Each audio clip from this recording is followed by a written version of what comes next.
Alright, we should be live. What's up, everybody?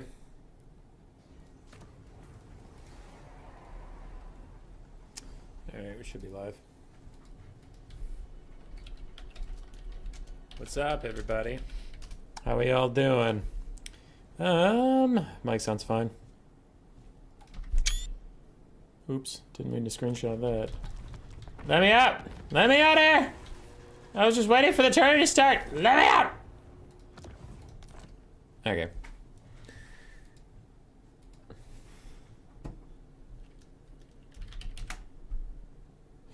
Okie dokie, what are we doing today? We're doing Cool Umbrellas Friday Night Fights.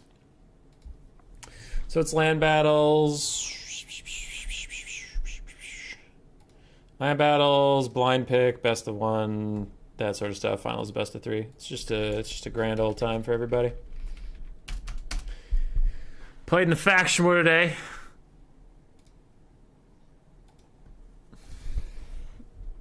Yeah. It was a good time. At Lenorm and Lich. Let me spec.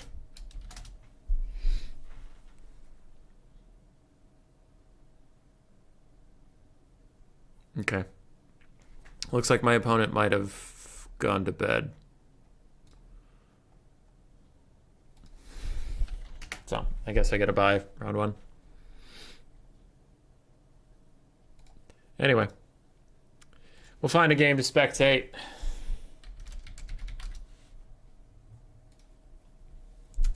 Get something going. How's everybody doing? You would have won if you taken more brood horrors? No! Alright, no, hold on. While we get into our first game, there's something you gotta know!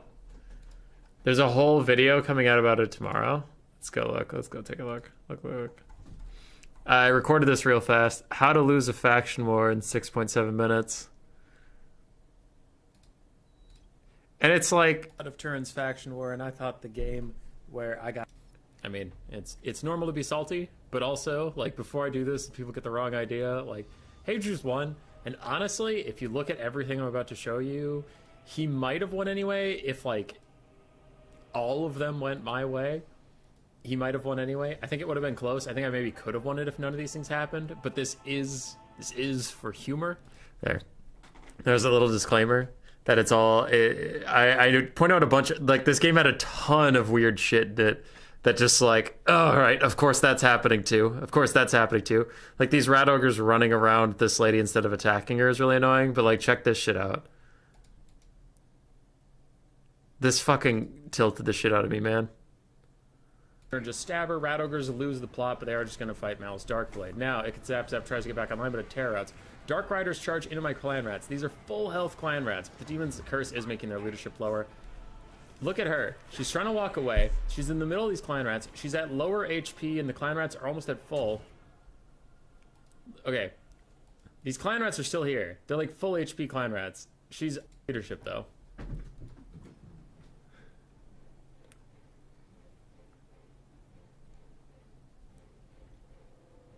Wait for it. Boom! She rallies! She just rallies right there! Right there! She's right in the face of my clan rats! Right fucking there! She just rallies, flies away like a dumb bitch, and goes and spirit leeches to Inkat's Claw to death! How the fuck does she rally right there? She's right there! She just rallies! She just rallies right in front of my clan rats! Right in front of my fucking clan rats! She just rallies right there! What the fuck? What the fuck? Right there! I was so pissed! I was so pissed! Because I was sending over Inkit to Flizig ruin her ass, take her out, shut her down so she couldn't spirit leech me anymore. Then I was gonna hide in the fucking trees so the bolt thrower wouldn't take me out. I have a claw, and he could roll around. He could get off more Flensing Ruins on Malice. He could get off more Flensing Ruins on the fucking Hydra. My units would have better leadership. the fucking rat ogres were holding Malice in place, so he was slowly draining his Tazarkan. We were fine. We're fine. And that bitch rallies right in front of the clan rats, walks away like it's no big deal, and just spirally just like a cloud. And I was so fucking pissed off, dude. I was so mad. Ah!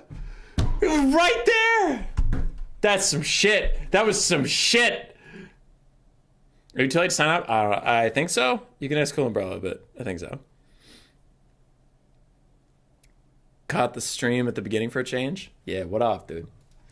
Like, as I said at the start of the video, though, I probably would have lost anyway, right? Like, the Chill of Santar had so much health. Its heal cap wasn't even in sight. So it was chilling. It was doing fine. Tazarkan had plenty of health, so it would have taken him a long time to die on his own, etc., etc. It was just really funny. It was a nice kick in the dick while I was already down. It was good. Yeah. I don't know. I like, it happened. It sucks that happened, but I don't think, like, if she routes, I would have thrown a Cleansing Rune onto her, but she probably still would have rallied, and then the same thing would have happened. It's just funny. Like, hashtag copium.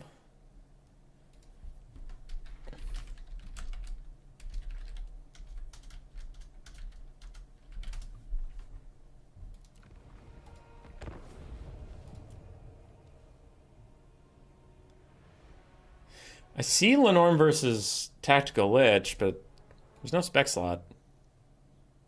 And also only one of them's in there. The CIA killed JFK, apparently. This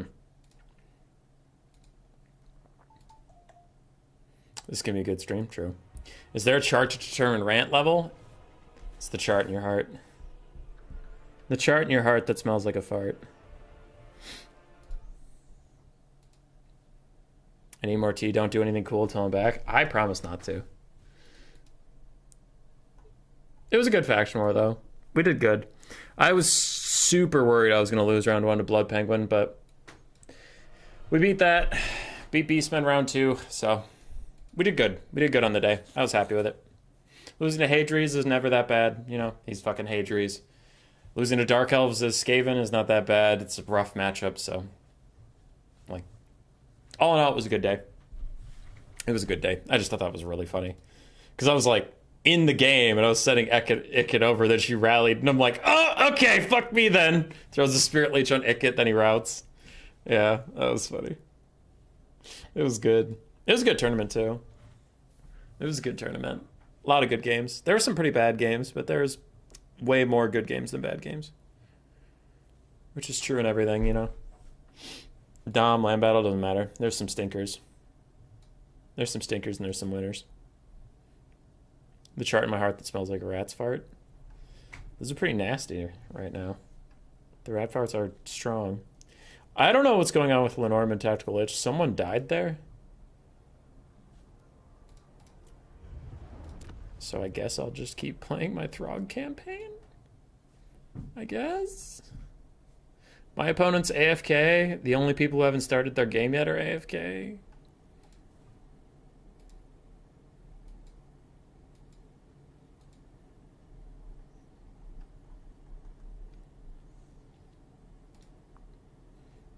I guess? I don't know. This is a campaign stream now. Did I miss a discussion about how CA nailed Dark Elf balance? No. No, you missed me bitching about one particular moment in the Hadries and I game that was pretty funny. Umbrella. Yeah. No, it was good though. How do you know so much about rat farts? Because I'm a rat and I fart.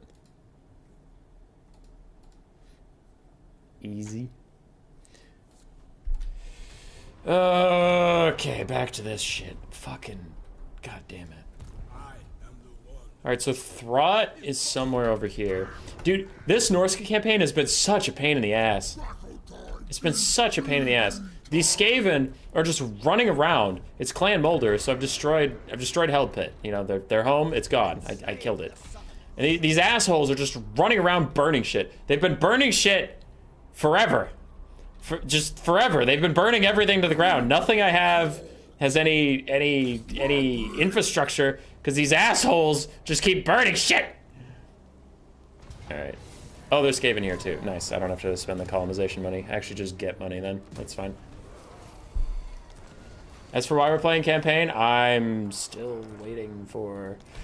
Oh, now we have green skins running around. God damn it. Anyway, as for why I'm playing campaign, I don't have a game to spectate right now. And rather than do nothing, I would rather do this. Manticores and Frostworms. Famir? Sure. Sure. This bitch is all leveled up.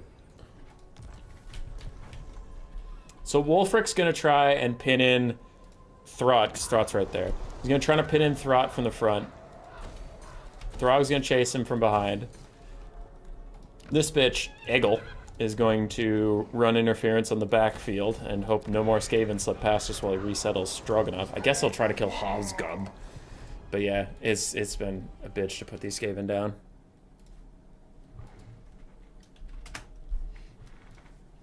What happened to Norm and Lich? I don't know. It sounds like the Norm's gonna be late or something.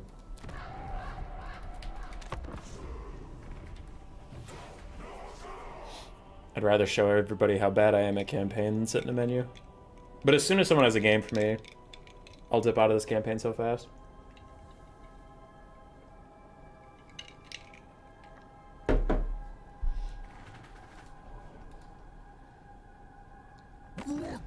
I was talking... Umbrella, was it you? Yeah, I was just talking to you about this.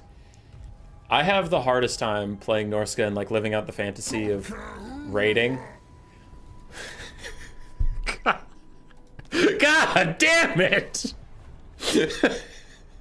Another fucker just appears and immediately declares war on me. Come here, you piece of shit! I'll kill you! Thanks, really, for being. We did our best.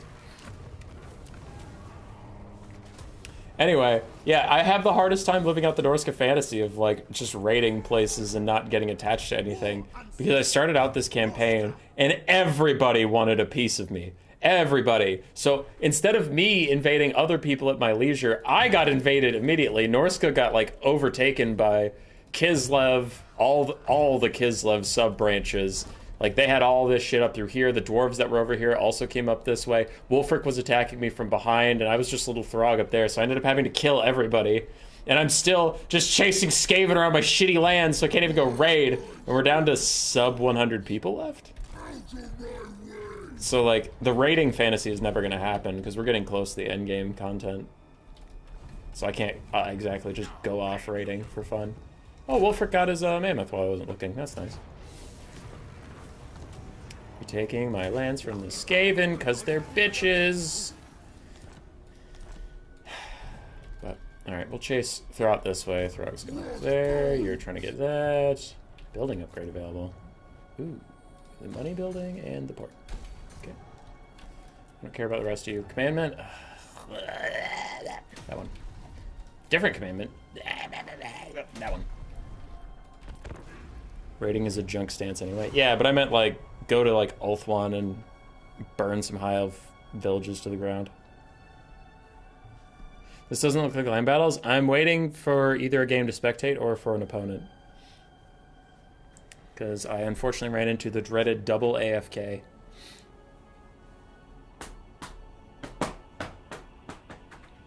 Unlucky. Oh, you bitches. Okay, they just sacked it. I guess I'll just spend money on it. What do you want? Fine. I don't care. They're going further away! No!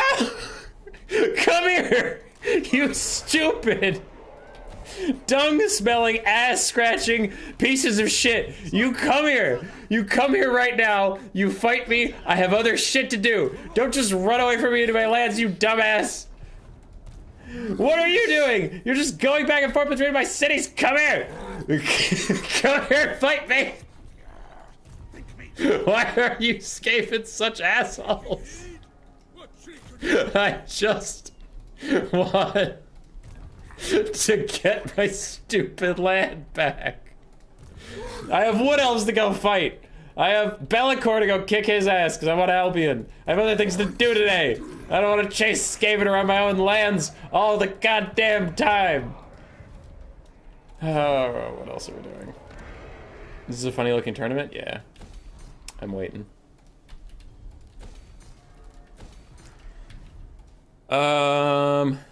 Hey, let's go. We have a game to spectate. Okay, so skip.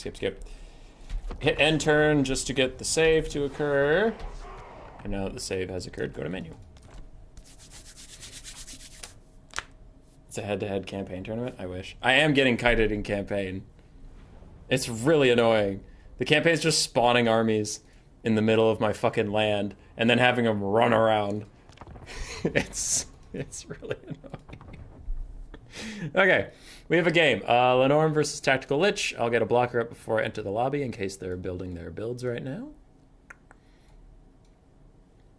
And we're good to go. We are good to go.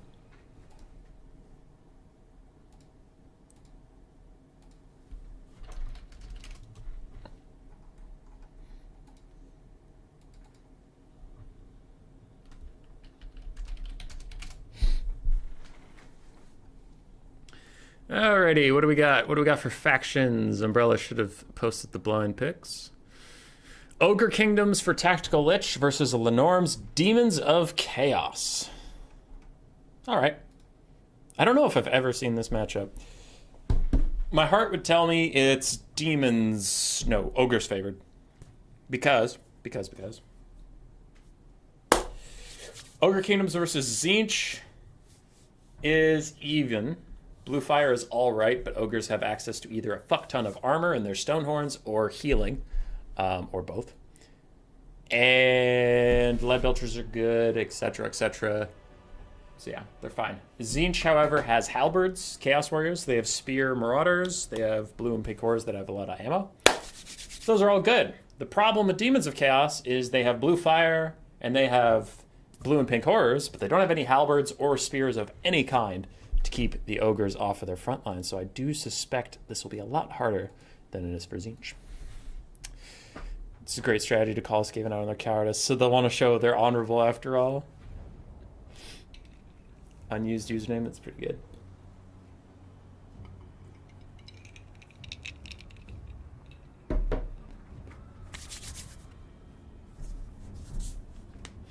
Alright, we're loading in.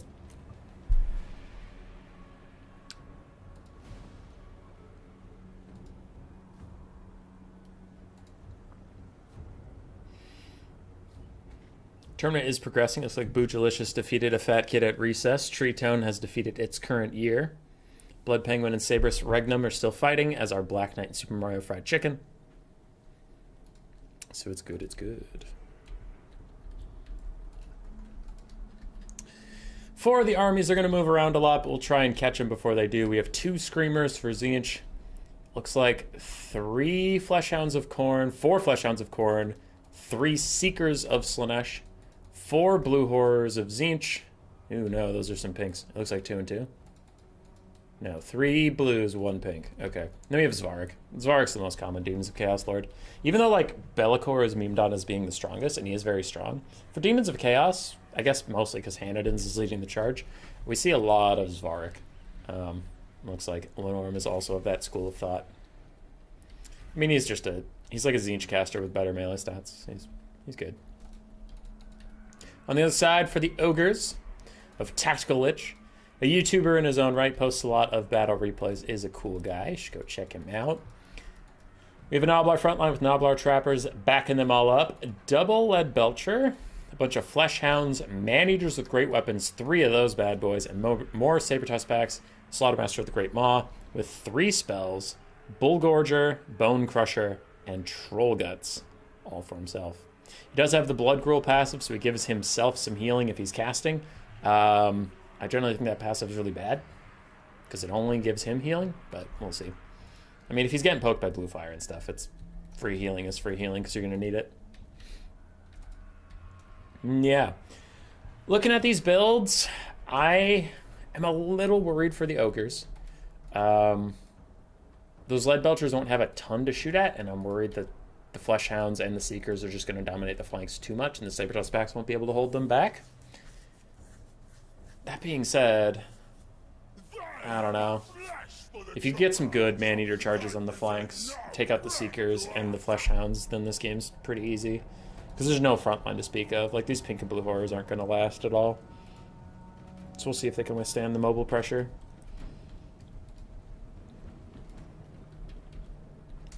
We will see, we will see. We're off to the races. We are trying some new maps. Umbrella did want some feedback. I don't know. Both sides kind of start on a hill, but it looks like this hill is a little bit better. I'm not sure. Overall, it seems okay. Yeah. It's not my favorite map, but it's not bad. Tzeentch is moving up. They're just now getting into Lead Belcher range, so we should see some Daka quite soon. Hit me. Do it. Oh! Oh, the humanity! Oh, you haven't even gotten through our shields! Oh, God! Wow. That Lead Belcher volley on that side did literally nothing. That was pitiful. Oh, it doesn't count shield value. Okay, but still. It was pitiful. The blue horrors have a good spread, and it looks like these guys don't get very much explosion damage down, so that's sad. So far, a rough start for our friends, the Lead Belchers. They might do a bit more now that the melee has been engaged. With these guys a little more clumped up, less chance they will miss. Lead Belchers try again. Wow, this is hurting. This is hurting me real bad. That was the most underwhelming thing I've ever seen. You guys are trash. 20 value on 2 volleys. Whoo! Whoo! Okay. Blue Horror shooting Tactical Liches, Lead Belchers. These other Lead Belchers are trying to shoot up at those Screamers coming in, but it looks like they will not be able to. And Man-Eaters plus Saber-Tusk packs trying to hold back the Seekers and Flesh Hounds. And man, Man-Eaters are crushing those Seekers. They'll probably start crumbling soon. Meanwhile, an entire Lead Belcher has been lost as the Nobblar frontline is faltering a little bit under the assault of Tzeentch. Blue Horrors and Screamers really making it a hard time. The flank attack continues. 4v1 on the Man-Eaters with great weapons, and ow! Ooh, ow! Oh, God. Okay, while they do a lot of damage, they also only have 40 armor. 42 melee defense is rather good, but taking charges like that, you can see that Man-Eater unit is disintegrating, which is not good at all. Not good, not one bit, Mr. Sir. Tactical Lich catching back up on the damage value. He started off at a bit of a deficit on Norm's initial charges, and you can see now that the shock damage on the Man-Eaters is fading, the Seekers are actually taking a lot, and they're even starting to do that demonic instability, which means they will come away rather quickly. And if they back off, it just leaves enemies behind them, so it even lowers their leadership a little further for a hot second. The Ogres, after a rough start, are coming back in this game. The Saber-Tusks and the Man-Eaters on the nearer side did hold quite nicely, pushed off all the Demon Screamers in the backfield now. Going toe-to-toe with some Man-Eaters. Not enjoying that as much. Lead Belchers, point-blank shots! Point-blank shots! Still no damage. You guys suck. Okay. Cool. Other Screamers commit to the fight. They're flanking all these wounded Ogres, so we might have, yeah, a mass rout coming in. Terror rout, our Man-Eaters ITP. Man-Eaters are ITPs. They won't terror out, but they might naturally rout. You guys still suck!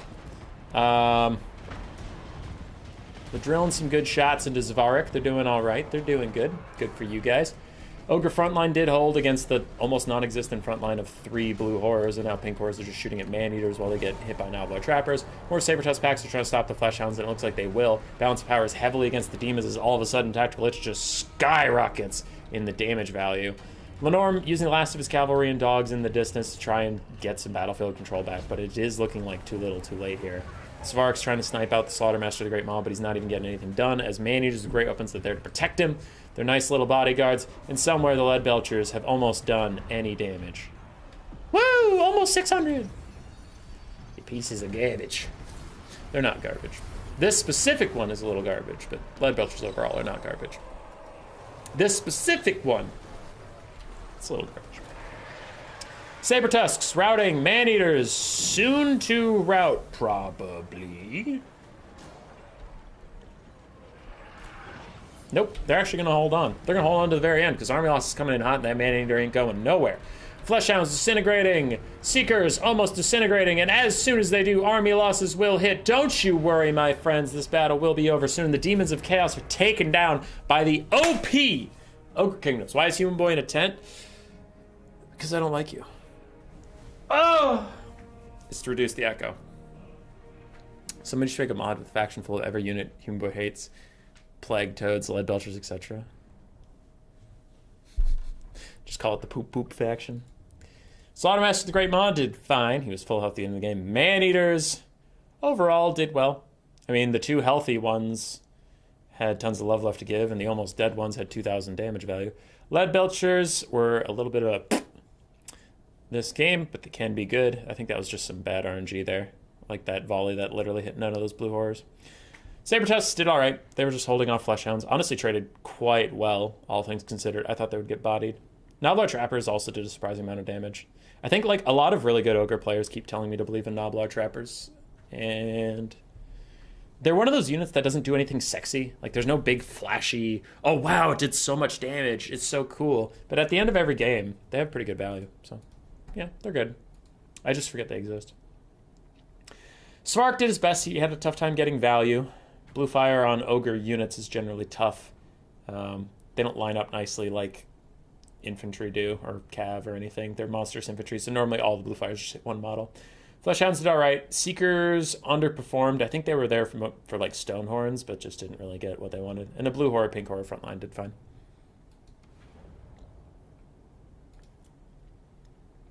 Talking of sucky units, I unironically think the Plague Toad ROR is really strong. The ROR is really strong. Plague Toads themselves? No, they suck.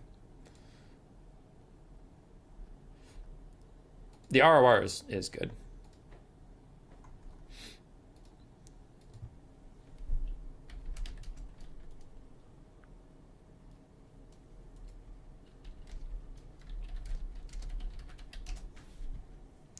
All right. So after all this time, I don't think Phoenix King is coming back, you guys. So I'm going to give myself the win, and I'm going to go fight Tretch. What should we blind pick?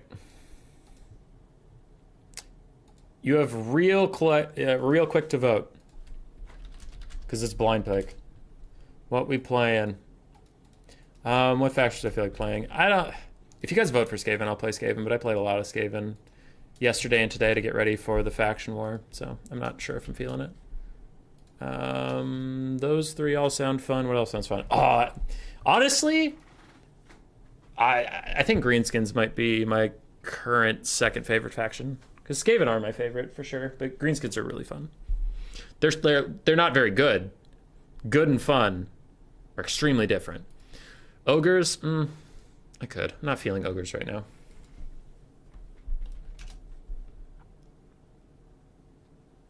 Anyway, I gotta find Tretch.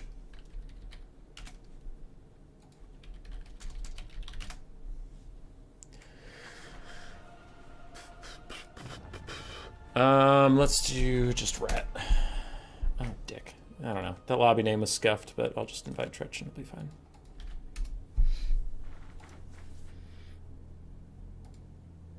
So Dark Crater is the map. Never heard of it.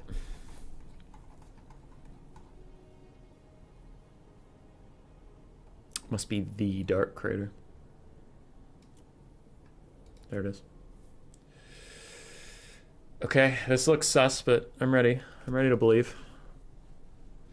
So what does it look like? Hilly and maybe narrow on one side. I won't take any artillery. That's just asking to lose if you don't know what the map is. I picked rats, but Kislev would be cool. Just not Empire. We see that so much. I really enjoy Empire. Though I don't really play with war wagons. So Cool Umbrella sent me his blind pick. I don't know who his opponent is.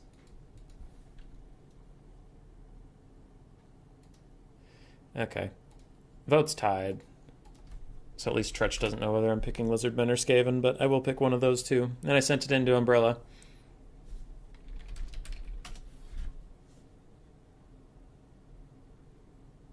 McRightface, of course I am. Look at my name.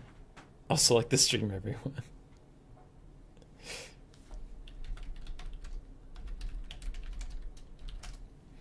I'm blind picking Imric. I told him anyway. Oh, you advanced to fight Cool Umbrella? Okay. Black Knight, he did the thing. Okay. Black Knight, High Elves, Umbrella, Lizardmen. Are you serious, Tretch? Are you serious right now? You're taking fucking Dark Elves? You're taking Dark Elves. Why? Why would you do this? All right, for one thing, I am hard countered. I'm hard countered. Also, I'm triggered. I hate Dark Elves. I hate Dark Elves so fucking much. I'm so sick of their shit.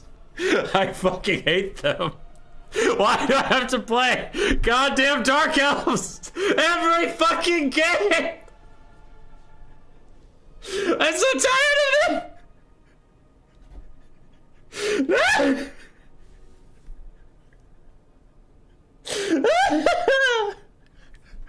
Oh my god! It's every game!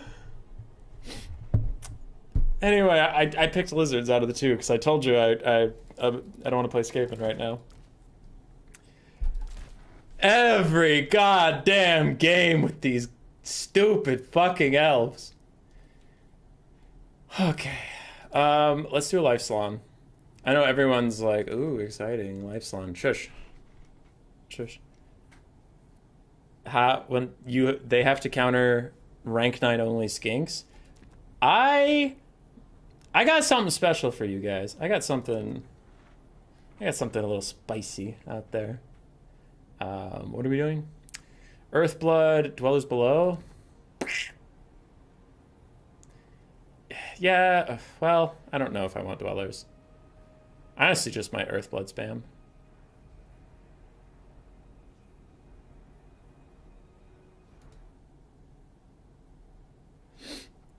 Okay, anyway, sorry, what were we doing? Oh yeah, I actually want a Lore of Light, but I do want a healer. But I do want Lore of Light, but I do want a healer. Damn it, I need the net. I need the net real bad. Fuck. Whatever. Whatever, it doesn't matter, nothing matters. So I got that guy.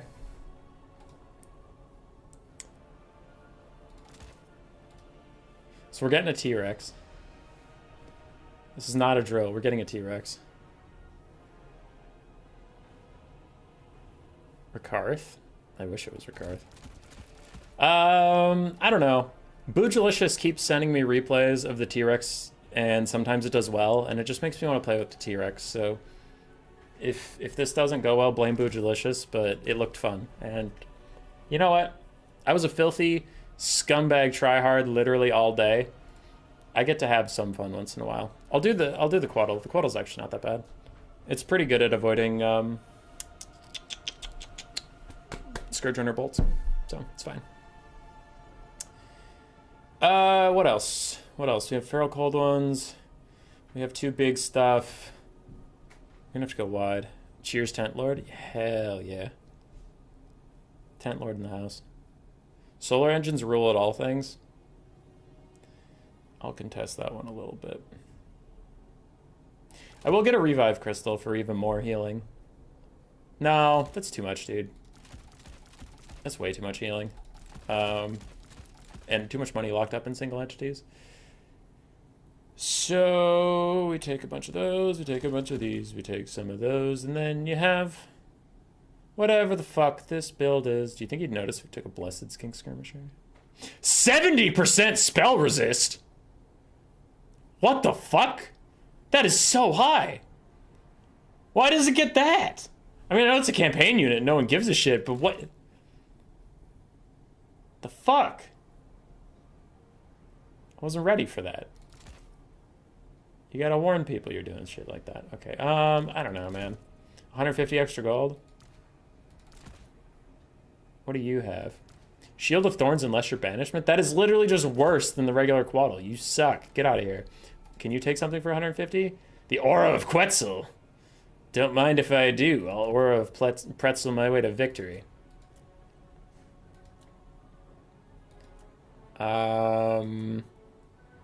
Tloxlon, let's go. Channel my inner soothsayer. Kotal safer bet here if he goes triple chariot. Booj, I'm taking the T-Rex because of you. You can't back out on me now. You got to be behind me, right? Booj, here, let's redo it. Let's do it. Booj, you're human boy. I'm Booj-alicious. Oh, hey, human boy. I see you're playing Lizardmen. You know what's really good? The Carnosaur. I've sent you several replays of the Carnosaur actually doing rather well. Human boy, maybe you should take it. I think it's a good unit. And I fully support your decision to do so. And if you lose, I take all of the blame. Thank you, human boy. Thank you for being open to trying new things. That's how you be a friend, Booj-alicious. You don't come here and you sow seeds of doubt, saying the Quaddle will be better than the shitty T-Rex. God damn.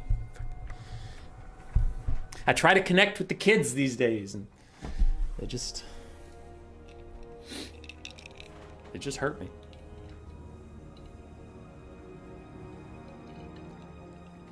Hi, Booj. For legal reasons, that was a joke.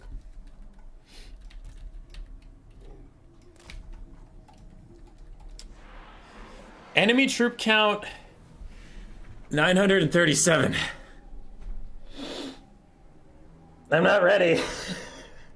I'm not fucking ready. I can't do it. Are there 3 Scourge Runners of Malekith over there? Because if there are, I'm gonna lose my shit. Alright, let's go. Come on. Come on, we can do it. We can fight 3 fucking Scourge Runners in fucking Malekith. It's a complex moving box, yeah.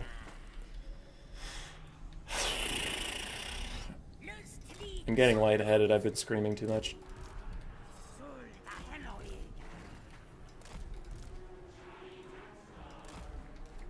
That sounds like Malekith on a dragon. It does, but thankfully, we are what the ancient Mayans would call elite gamers. And we're about to wreck these fools. So what we're gonna do is we're gonna keep the T-Rex in the far back, even put him in the trees. He can't hide in the forest, never mind, fuck the trees. We're gonna put him underneath the Quaddle to make him invisible. Oh, yes. I forgot the Quaddle does that. Invisible. Loved your plays on Turns Tourney. Thanks, Mr. BD. We had a good time. We had a good run. We had a really good run. It was fun. It was nice. And that's all the nice things I have to say. Back to being toxic. Malekith PTSD. It's true. Though, I am having a bit of fun with it, you know? Trying to be entertaining and such. Dude, just play better than me to win. No need to thank me for the tip. Got him. Alright, triple Scourge Runner, Malekith. A bunch of Cold One Dread Knights. Alright, Tretch bringing some spice. Tretch bringing some spice. We like it. We like Tretch again. Chameleon Skink's gonna try and counter skirmish with the Scourge Runners. Falling back towards my lines if they need some help. But we'll poke them out. We'll do some good stuff.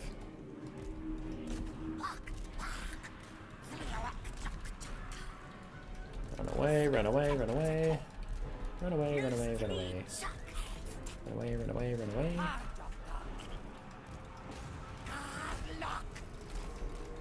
Run away, run away, run away. More Dark Riders are flanking us? Alright, fuck them.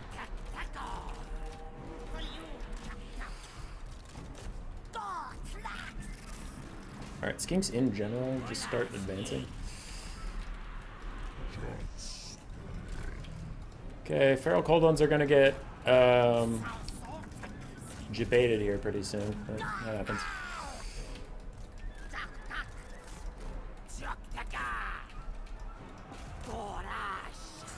Quaddle, go play some fun games.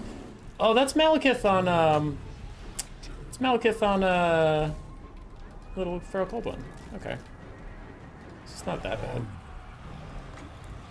We'll start blood pretzeling these guys down. The Carnosaur's gonna go kick Mally's ass. Want to see some destruction? There you go. Bow. Bow. Oh, the damage! Oh! Oh, God! Our little dark elf bodies aren't ready for such damage! Jesus Christ, human boy, you can't just do them like that! Yes, I can. Human boy, no! It's not ethical!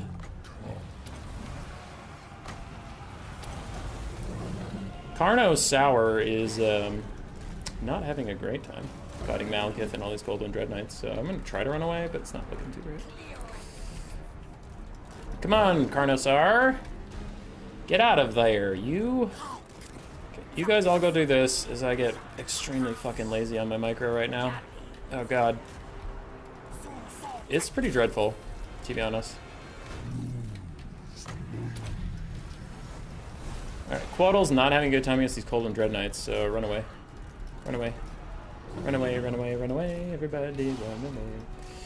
You come with me. Save my Carnosaur! Somebody save my pretty boy! Nope, he's fucking dead. Alright. Nobody saved my pretty boy! I'm not playing my best, but also Scourge Runners insta-fucked my Carnosaur, which was very fun and exciting. Triple Chameleon Skinks, can you guys deal with that? Where's the Carno? Oh, he's way out there. That's actually a good thing. It's good that he's really, really far away. There he goes. Welcome back to the world living, my boy. Getting those trees. I'll come get you later. Okay. All things considered, this isn't going, like, super terribly. It's alright. Scourge Runners are slowly running out of ammunition.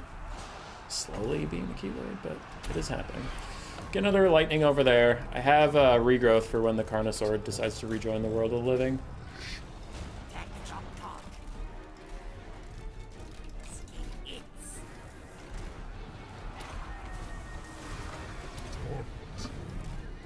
Carno Daddy! Gondor calls for aid! Okay, you guys are being very shitty about when you're gonna throw your stupid things.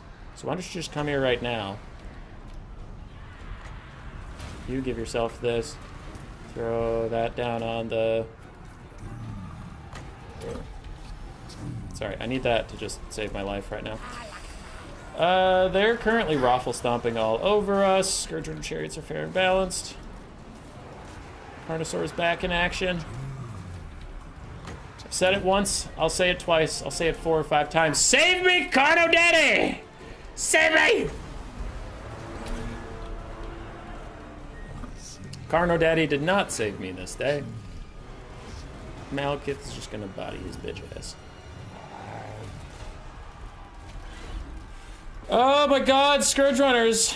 Oh, you're so fair and balanced, you fucking pieces of shit. God, I hate them. I hate Malekith too.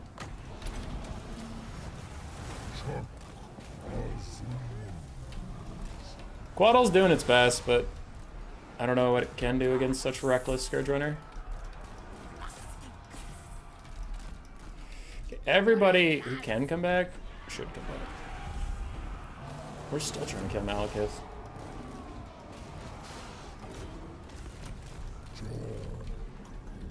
Salon might be fucked.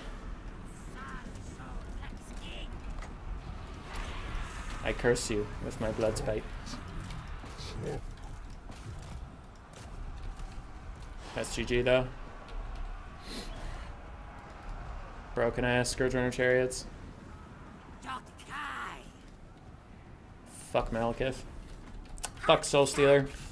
Fuck Chariots. Scourge Runner Chariots, but Chariots in general, I guess. Oh, thank God he's not gonna just Soul Stealer his way out of this. Because now I've locked him up in armor-piercing large dogs. He can't move. My Slann can rally in the distance, come back to us.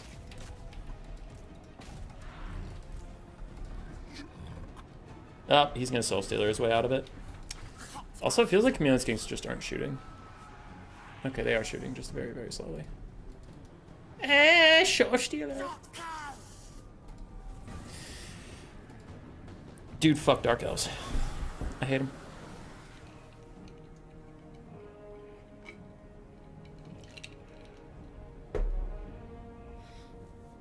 Malekith PTSD. Istun. Carnosaur, like, honestly did well. It was nice at hunting down Malekith. Now, it paid for itself plus 200, but I did have to heal cap it with regrowth, so I don't think it did great. It did fine. The Quaddle did okay at distracting the Scourge Runners.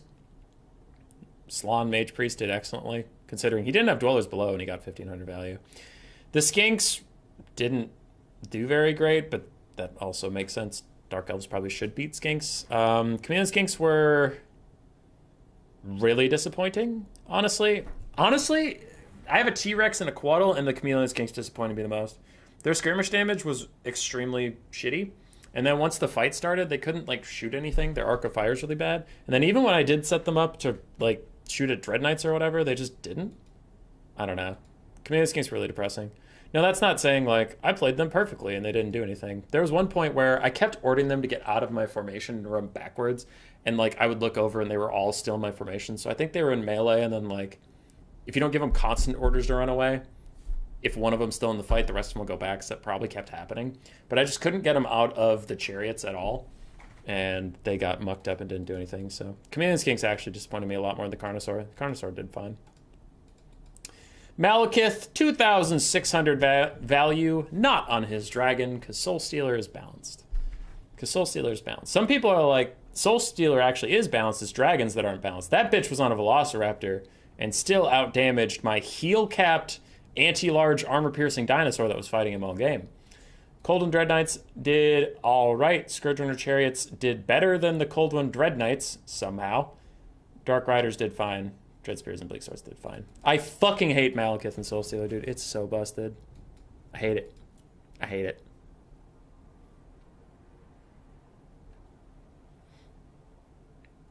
Don't Warhammer players just GA a certain unit? What's GA? Sorry, I don't know that abbreviation. Skinks just died of Dark Elf Infantry now. It's true, Coop's been also fine with it. Like, they're supposed to be chaff blockers. If Skinks beat Bleak Swords or, like, even traded well into them, I would be very upset.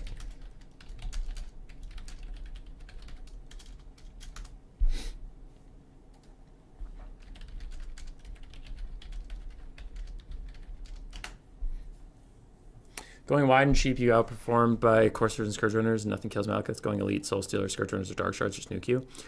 Yeah, Real Human Being. It's a matchup I have rated as extremely Dark Elf favored, but it's a blind pick tournament, so shit happens. I just went with Carnosaur and Quaddle to have some fun on the way out.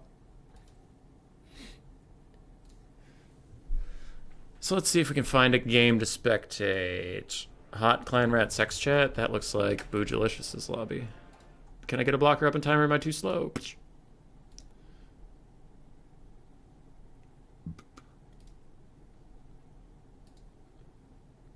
Oh, I'm too slow in a different way. Tactical Lich has advanced. Alright, semifinals are Tactical Lich and Sabrus Regnum and Tretch and Black Knight. I will spectate whoever's lobby I see first.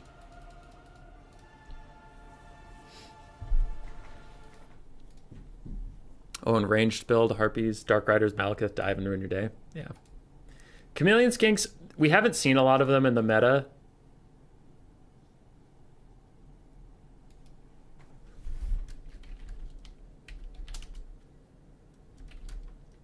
Sorry.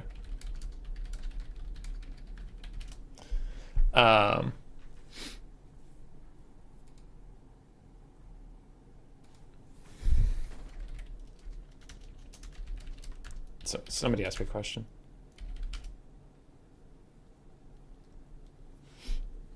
Okay, what were we talking about? I haven't seen a lot of Chameleon Skinks in the meta. Even when Lizards are played, it's more source stuff. I think I see why. That reload speed really hurts them. The reload speed all ranged units took, the nerf 15%, I think it was, coming in the game, because it doesn't feel like they fire very fast. And then Lizards can't really support them out in the field. I don't know. I don't think they're a bad unit. I just think that they're not as good as they used to be. Because they used to be, like, really good. And now they're probably fine.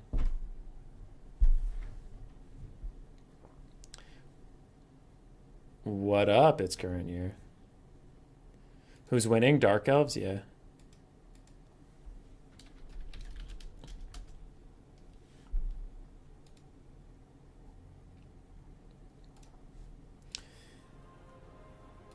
Okay.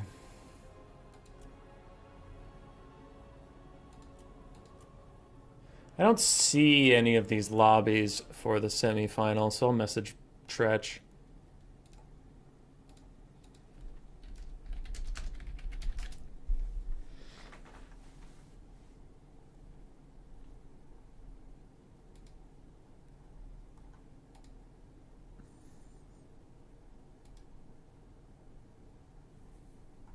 Okay, Umbrella's having them both hold for me. That's fine. I can cast both of them. Let's see.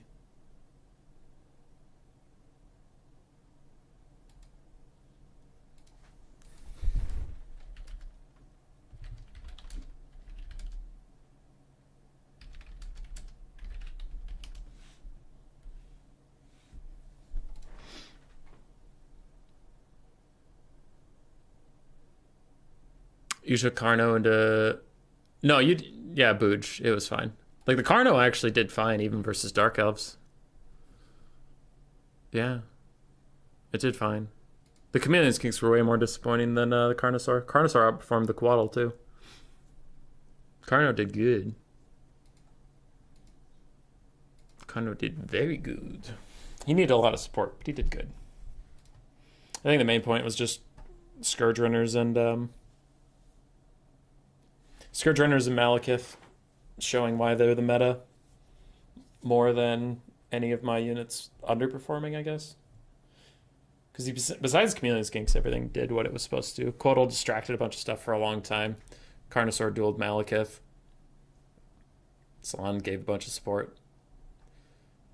Skinks died for the Dark Gods. Tretch versus Imric? Okay, it looks like there is a lobby. And since it's an all caps, I'm going to assume it's Black Knight's lobby.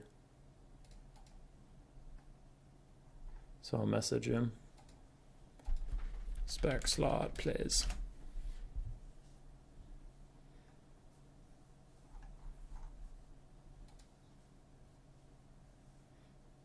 Oh, also, you guys like my army blocker that definitely wasn't fucking Premonition? Just Dark Elves. It's just Dark Elves everywhere. It's just Dark Elves. Everything's just Dark Elves. It's fucking Dark Elves. I hate it. I hate Dark Elves. They're shit. They are shit. In Warhammer 2, I hated Wood Elves. Absolutely hated Wood Elves. Warhammer 3, it is Dark Elves. Fuck Dark Elves. This is serious. This is 100% serious. I would rather fight Vampire Counts at this point than Dark Elves. I think Vampire Counts are more overpowered than Dark Elves. 100% Vampire Counts are more overpowered. I'm just so tired of fighting broken-ass Dark Elves. I hate it. I just hate it.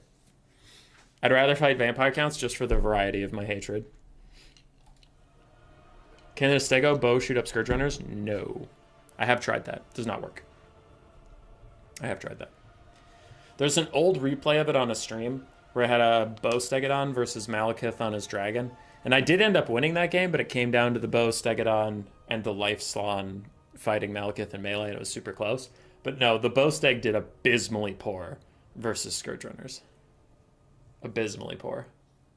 It misses a lot, and then when it hits, it doesn't even do that much damage. It's actually shockingly disappointing.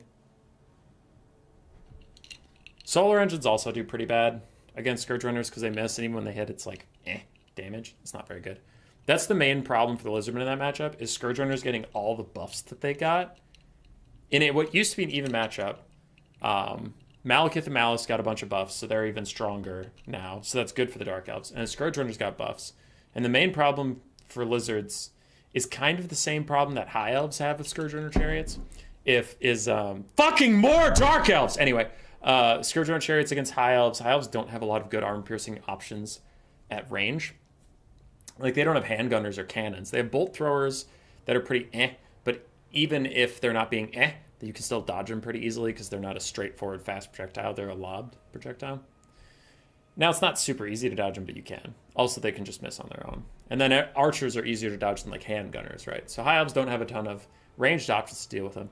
Same thing with Lizardmen. Lizardmen have Solar Engines, Stegodons, Bow Stegs, which I told you both of those do against them. Not very good. And then for infantry, you have Chameleon Skinks, which we just saw not do any damage and lose to them because their range is too short and they don't do that much damage when they do hit. Or Skink Cohorts, which don't have that much range.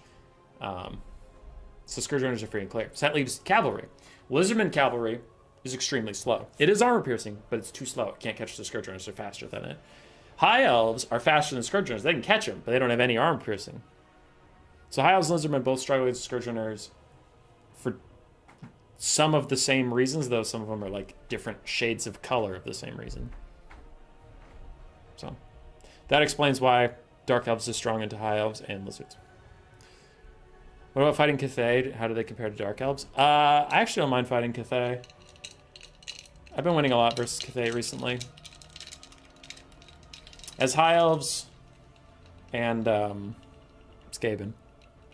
So. Does Warhammer 3 seem to have a missile chariot problem since launch? First it was bear sleds, now it's Scourgerunners and war wagons. Yeah, Blueberry Fruit Shake. Chariots right now have a problem where they just don't take any damage in melee. Very frequently. They just won't take any at all, and it's really disappointing. That, and for some reason they got insane buffs to their range attacks, it feels like. Like, it doesn't feel like Scourgerunners or Bear Chariots or War Wagons used to do this much damage. And then Warhammer 3 was like, let's take this interactive unit and just bump that shit up. So now they delete things, and you can't really hurt them. So, yeah. Most Chariots are performing badly, because in melee, Chariots took some serious hits. With the ultra unit size, they're just having a ton of problems. But the Scourgerunners, War Wagons, and somewhat the Heavy War Sleds. The Heavy War Sleds are different, so let's just focus on the Scourgerunners and War Wagons. They get their value out of range. So the good parts of being a Chariot in Warhammer 3, they get all of. And the bad parts, they're pretty whatever about it. They don't care about doing damage in melee. They can, but they don't have to. Barriots are weird because they actually do some damage in melee, but it's because of their mass. Their mass is insane.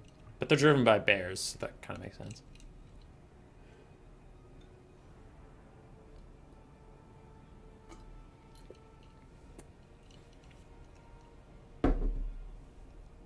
Black is going to blind pick High Elves too.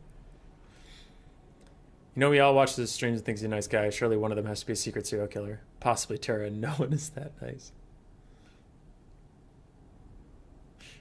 Maybe.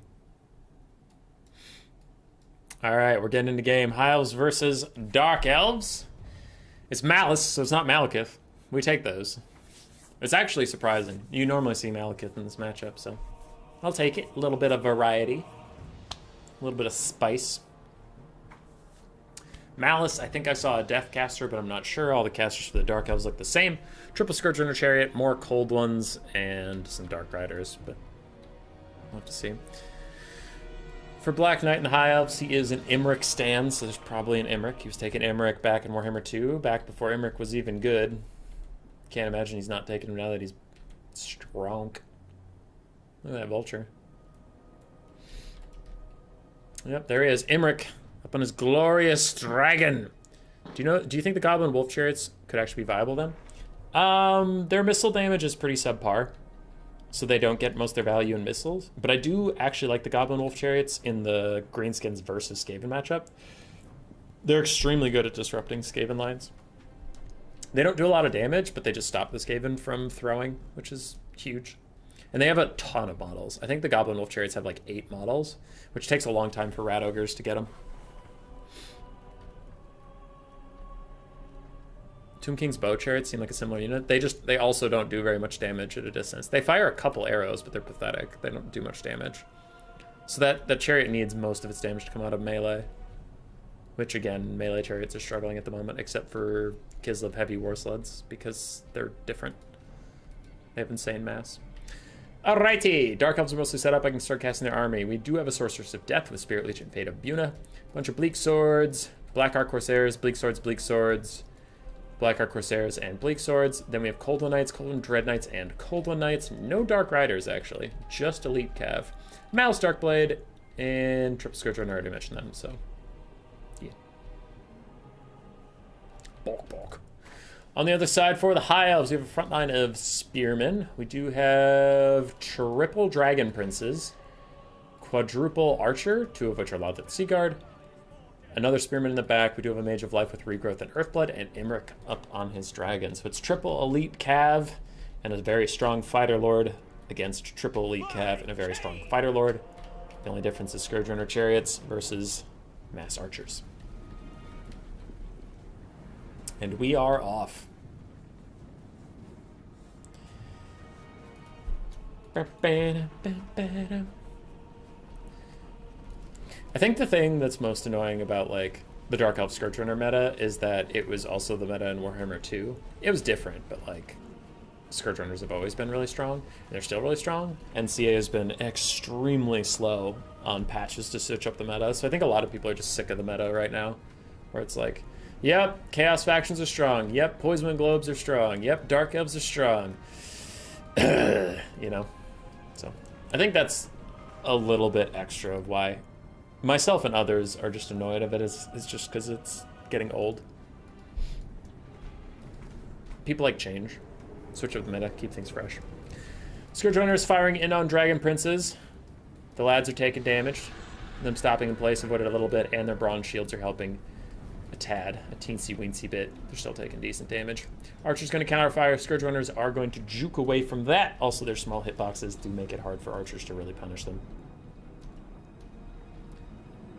VC have been top tier for about 246 years. Yeah. People always sick the meta. What would you like to see become the meta? Just different stuff. I don't think one meta is really better than any other meta. I think it's just always healthy to keep it changing. Like, imagine if Overwatch, Genji was always the strongest attack. Like, just always. No buffs, no nerfs, he was just always the strongest attack. Or like League of Legends, you know, Aatrox is always the best top. Oh wait, whoops, that's true. But still, you know, things like that. It's like, multiplayer games heavily rely on change, or they become stagnant, and then people get sick of playing. So we are just talking through the Scourge Runner kiting phase, while some Bleak Swords think to go get involved in melee, but mostly it's the Scourge Runners trying to get their ammo out and take as little damage as possible, which they're doing pretty good at, starting and stopping and turning, making sure the archers are never really sure where they're going to land, so they're taking quite minimal damage. Meanwhile, Imric's taking some good poke, Dragon Princes are taking a lot of poke, and Dark Elves have taken a decent gold damage value advantage, about 1k. Cold One Knights and Cold One Dread Knights are lurking in the background, waiting for the Dragon Princes to charge something so that they can deal with it. And Imric is half HP from the fucking Scourge Runners. Jesus Christ. That's funny. Anything but this? Yeah. Like, I don't think the Chaos and... You know, I don't think the Chaos meta was a bad meta. I just think it's done now, and people want something else. All right. Dragon Princes do finally charge something, and as soon as they do, these Cold One Knights are all over them for the counter charge. But a Dragon Horn and a secondary counter charge is coming in from the other Dragon Princes. That is going to spell the end of these Cold One Knights. Sorceress of Death's nearby. I think I heard a Fate of Buna go down. I don't know. That or she could be spamming Spirit Leech. There's a Fate of Buna. It is hitting one of the elite Dragon Princes, really trying to drag them down. Now, Black Knight is catching back up on the damage value. Scourge Runner Chariots, now that the battle's gotten a little more chaotic, they're not as on top of their dodging as they used to be, so you can see they're taking a lot more damage from the archers over time. There's only 2 Scourge Runner Chariots here. Where's the third? Nope, they're there. There's all 3 of them. Fate of Buna has wrecked down a Dragon Prince with a little bit of Cold One Knight support, but mostly it was Fate of Buna. Fate of Buna very strong against elite units. Quick little breath attack from Imric, doing a lot of damage to the Scourge Runners, but they are going to pull away. We are still at 4 models. So 12 out of 12 models in those Scourge Runners, and they are still pew-pewing into Imric. Malice decides to say, fuck these spearmen, and I'm going to go fight some archers instead. Dive straight into them, but Lava and Seaguard are still firing around. And Bleak Swords are pushing in. Dragon Prince is now being put on infantry patrol duty. These Cold One Knights and Cold One Dread Knights do need to get involved. This one's down to half HP just from archers poking him over time. But man, Imric's healing cap is already within sight, and he hasn't been in melee yet. Oh my god. He's now trying to land in these Cold One Knights, but they're going to turn on him. Now he's going to get shot by 3 Scourge Runner Chariots, and he's sitting in anti-large armor-piercing cap. These Scourge Runners are at 4 out of 4 models with that little HP. There we go. They finally start losing some models, losing some DPS potential. And yeah, definitely a little slip up here, leaving them in range of the archers just sitting still. But Spirit Leech plus Cold One Knights plus Scourge Runners equals very, very dead Imric. Demon's Curse even lowering his leadership and melee defense further. And he is going to rout. Though he is going to get back to his own Dragon Princes, he can take off, and then another regrowth will probably bring him back to the fight one last time. Scourge Runners running out of ammunition. They'll have to turn into melee chariots soon. Dark Elves are winning the frontline fight, just slowly. Slowly. Black Ark Corsairs are winning it slightly faster than others, but we will have to see. Dragon Princes on the back. It looks like we have 2 left. One half, and an almost dead one. Coldwind Dread Knights piling in now. They're just trying to help these Bleak Swords get through the front line so they can go shut down these archers, because the archers are just tearing apart these Coldwind Dread Knights, man. 120 armor and a bronze shield won't save you from volume of fire. It's not going to work that way. Both Coldwind Knights have been pushed off. Scourge Runner Chariots are almost out of ammo. They should probably just come in here with the Lothern Sea Guard. Like, they just need to disrupt. They can't allow these archers to sit and shoot like they want to. Coldwind Dread Knights chasing Dragon Princes away, getting a little bit of poke damage on their butts, and the Black Ark Corsairs finally got through the front line. They need to come back. They need to start attacking these Lothern Sea Guard. Scourge Runner Chariots are fucking around with some Dragon Princes. That is a fight they're going to lose now that they have no ammunition. Now, they could just waste the Dragon Prince's time by running away, and that might be what they're doing. Another Spirit Leech onto Imric, who is currently getting regrowth to try to keep him in this fight. Coldwind Dread Knights do at last catch the Dragon Princes, who now have a Dragon Horn trying to keep them in the game. Balance of Power is a little bit Dark Elf favored, and it should be a lot Dark Elf favored if you consider Malice has a green mushroom in his back pocket. He has an extra life, ladies and gentlemen. Bleak Sword slowly but surely getting through those Spearmen. Lothern Sea Guard now entangled in the Black Ark Corsairs. I think it is looking a little over for the High Elves. I don't know what they can do against Malice. Yeah. This last half-health Dragon Prince would have to put on a pretty crazy carry performance, because now the last Lothern Sea Guard is also going to be in melee with these Black Ark Corsairs. Archers are in combat with these guys, so everything is compromised except for that Dragon Prince and this lady. Another Spirit Leech onto Imric. He needs an Earthblood or a regrowth, but nope, the Earthblood is going onto that lady and the archers. It also missed the Dragon Princes, unfortunately. The first couple horses were in the circle, but it wasn't the center of the model, so it didn't count. Isn't it 5 hours past when Tretch should be asleep? Nah, dude. Hopefully they drop a balance patch late January, early February. I'm probably thinking early February based off what they said, but I'd welcome it. January. If they do another limp dick half-assed balance patch like 2.2 or 2.3 were, though, we are going to be in for a bad fucking time, because those were pathetic. They did some good stuff for campaign, but for multiplayer they were really limp. Imric and his Dragon Princes pulling back to try and get another charge in. These other Dragon Princes fighting to the last man against Coldwind Dread Knights. Where's the healthy-ish Coldwind Dread Knight, or is that it? Imric tries for a breath attack, but it misses Malice. He moves slightly to one side. That is the healthy Dread Knight. They're gone. Oh, wow. Okay, Black Knight going for it. Another Spirit Leech onto Imric, draining him down as Earthblood's trying to heal him back up. He's just about stagnating. He is cycle charging over and over on Malice. Malice could transform at any moment and take Imric out. Meanwhile, all of the cavalry is gone for the Dark Elves. Actually, the High Elves could legitimately kill everything left on the map except for Malice with these Dragon Princes, because cycle charging infantry is very, very effective. Imric is staying in the fight with Malice. He is going to take him down to half HP, but he will rout yet again. He only has one rout left in him. 500 HP and a little tiny bit of room to heal. Little tiny bit! High Elves trying their asses off in this game, but honestly, if Tazarkan comes out, I wouldn't be shocked if we just straight up hit army losses. The Dragon Princes are going to get rear charged. Whoa! Those Black Ark Corsairs were moving fast for a second there. That was strange. That looked very weird to me. That feels faster than 40 speed. But alright. Another Earthblood for these guys, and Imric is going to rally in the distance. Now, if he routes one more time, he is going to shatter. Meanwhile, Dragons, Princes, and Spearmen fighting. I keep saying this, fighting the last man, but they are, like, legitimately fighting to the very last man. Another Dragon Horn out, as these Dragon Princes are going to chew up the Scourge Chariots in melee, but another fucking Spirit Leech on our boy Imric as a Star Dragon Breath attack tries to hit Malice. Malice is almost heal capped for the first time, but he has another health bar as Imric finally goes down, lowering the High Elf leadership and making their immortal, unbreakable Spartans finally start to rout, and Malice did not even have to transform as he does slam in for army losses.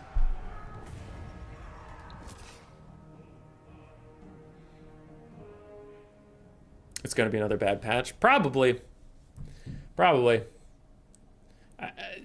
But what can you do, you know? Scourge Runners, 1600 value, 1300 value, 1600 value. The Cult of Night play was good. Spirit Leech Caster and Fate Abuna Caster reckon some fools. Black Ark Corsair is doing surprisingly well in that matchup. It's good for them. Good for them. The fucked up part is Dark Elves would still be a good faction. Even if Scourge Runners were like legitimately removed from the source code, they'd still be good. Because the rest of their roster is actually performing quite well right now. They wouldn't be A or S tier, they'd probably be B, but they're fine.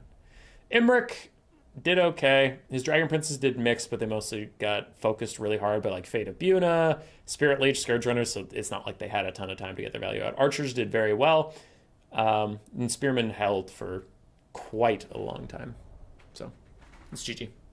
That before we entered the game, we talked about it is considered to be a bad matchup nowadays for High Elves, and you got a masterclass in why. You got to see exactly why. Scourge Runners are so hard for High Elves to stop. All right, we're into the other semifinal. It's Wood Elves versus Dwarves. Sabrus Regnum versus Tactical Lich. Ban Scourge Runners, easy. Are Corsairs really worth bringing here? Bleak Swords already trade okay into Spearmen, and White Lions should win against them, no? Black Ark Corsairs win it faster. But, I mean, we saw them get pretty good value. I think, I don't know. I think if you want to get through the front line in any meaningful amount of time, you want Corsairs. But another thing that could be true, you have to remember, is he only had 2 Black Ark Corsairs. And they're what? They're 200 gold more expensive than a Bleak Sword. He could have finished the build, had an awkward 400 gold, and you literally can't buy any unit for 400 gold with Dark Elves. So he might have just upgraded 2 of his Bleak Swords into Black Ark Corsairs because he had the money. It's like a similar thing with Clan Rats and Skaven Slaves, right? Like if I have 600 gold and I already have a 20 stack, then I'll delete some Skaven Slaves and upgrade them into Clan Rats.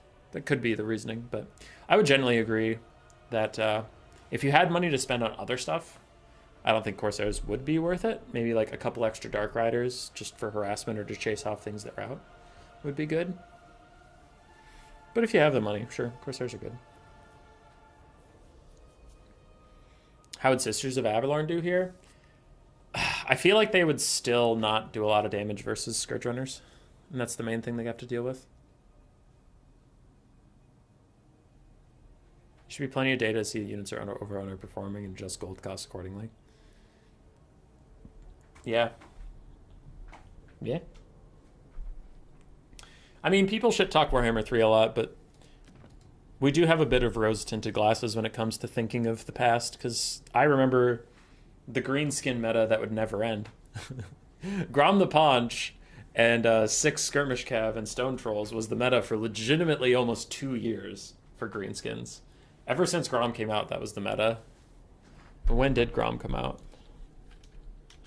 Warden and the Paunch DLC. Released May 21st of 2020. And that was the meta until February of 2022. So it was a year and a half, we'll say. It was a year and a half of Grom and Stone Trolls being the meta. So it's not like Warhammer 2 is perfect either. Now, Warhammer 2 is better balanced than Warhammer 3 currently is. Yeah. But I'm just saying, it's not like, oh, they gave up on Warhammer 3. Oh, they're never going to balance it. It's like, they've always been like this. They might just be bad at it, you guys.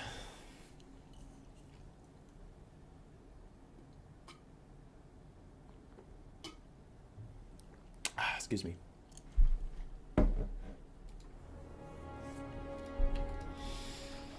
Wood Elves versus Dwarves. Oh no. The Wood Elves are trying to kite him.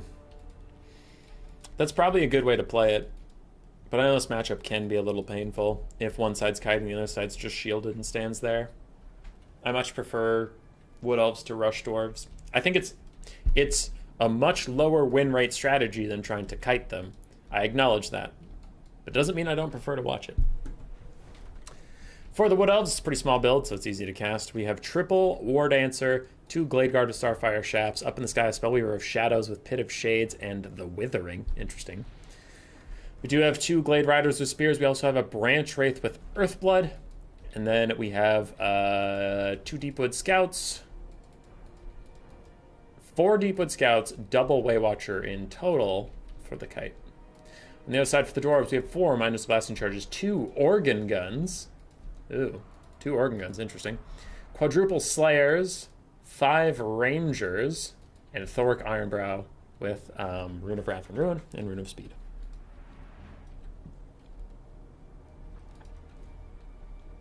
Interesting. This is a very spicy Dwarven build. It's very spicy. It's a lot of Vanguard, a lot of Unbreakable, so it's kind of like a half rush, but also Organ Guns. Organ Guns are medium range, but they do really good damage if they can shoot something. I don't think the Organ Guns are particularly good. The rest of this is fine. If you want a Vanguard surprise rush your opponent, it's fine. But the Organ Guns, they're too low range to force the Wood Elves into you. They're actually like, what are they? 190 versus 300. Okay. So they do have longer range than Way Watchers, but Way Watchers are going to walk up and get some nice shots onto them. And also their armor piercing is a little wasted on Wood Elves in general. It's all right, but probably not optimal. Though I think, looking at this build, I think Sabrus is just having a bit of fun. It's not a bad build, but it's definitely not like the best percent win rate build you could make.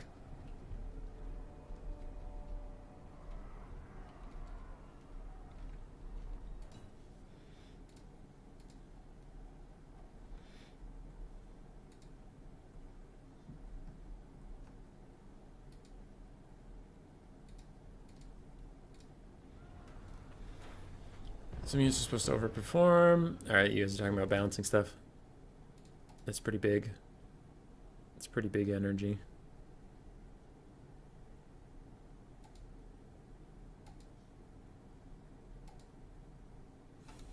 Okay. We are off. The Organ Guns have started, and they have lit up one of these Glade Guard. The other Glade Guard is also getting shot at. What is that? Loic's Blessing. Okay, making stock and unspottable. I see, I see. Looks like my cat is fucking with the tent. Miners of Blasting Charges. Delete a Deepwood Scout that got a little too close for comfort. Ow. Ooey owie. They done picked Dowie. What else are trying to set up a mass flank, but already losing a whole Deepwood Scout is pretty brutal. Glade Riders are going to try and charge in from the back, but they will meet a Slayer rush head-on, and they are just going to get whittled down. Absolutely eviscerated by these Slayers. These Slayers don't give a shit. Alright. My cat just ran off and did a dumb. Quick Pit of Shades cast onto the cannon. The Organ Gun is not doing much damage. The Dwarves are too spread out for that. It's not even doing that much damage to the Slayer. Glade Riders are pushed off. Dwarves are off to a pretty massive advantage a minute and a half into this game. Now the Way Watchers and Deepwood Scouts are moving into range. We're going to try and fire at the Organ Guns. It looks like they will get good damage, but they are going to get counter shot by 2 Rangers here. You can see they're just taking an absolute working. It's looking rough. It's looking real rough for the Wood Elves. Rangers are out trading these Glade Guard at the moment because the Rangers are also shielded. And that's looking brutal, dudes. It's looking brutal. I don't know what to say. I mean, the Dwarves are massively outvaluing the Wood Elves. And I'm not trying to be a Debbie Downer and say like, oh, this battle's over, go to the next one, but it's like, legitimately, this battle might be over. There's a lot of damage already. Out of the, what is it, 4, 6, let's say 8. Out of the 8 archers, 4 of them are so damaged they're not going to contribute meaningfully to this battle damage-wise. And that's like half their capacity. Balance of power is massively in favor of the Dwarves. It's just brutal. Like, the Dwarves haven't lost anything yet. They have 4 Organ Guns out of 4. They have 4 Organ Guns out of 4 over here. This is rough. Quick Rune of Wrath and Ruin, trying to catch the Glade Riders. Does, like, a modicum of damage, but it's not going to be enough. Slayers are sitting right on top of these cannons. They're not going to let them go. And again, we see the Deepwood Scouts and Way Watchers just taking an absolute walloping. It's brutal. Are there more than 12 range units? No, I checked that. 2 Organ Guns, 5 and 5, so that's 12. Branch Wraith is trying to get involved. War Dancers are thinking about joining the fight now. But I don't know what they're going to do. Rangers are just turning on this Glade Rider that did get to the middle of the formation. Now it's like, what do I do?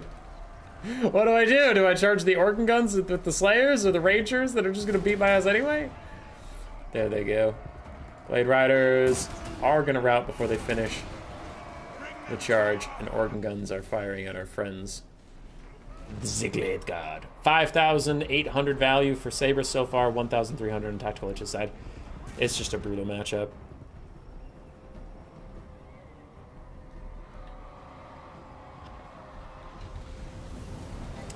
Nice Pit of Shades cast onto these miners. Let's see if it's enough. Weight Watchers hiding out in the woods, trying to avoid some damage for a little bit. Whew. Foof. Foof, says I. Foof, says this one.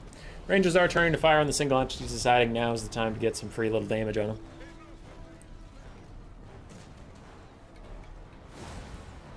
A lot of work for managing a second entire set of units. Organ Guns still firing away at anything they can get their little muddy claws on. Weight Watchers try to get back in range, and they're finally starting to take out Organ Gun models. We're down to 3 over there.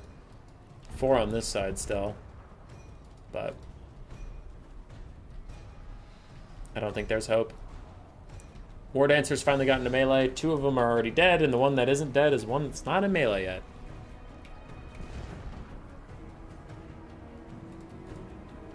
And McRightface is in the chat. McRightface was giving me shit for saying Wood Elves are not very strong right now, because Charix did well in the faction war. Well, McRightface, who was definitely 100% serious about that criticism, was not at all joking.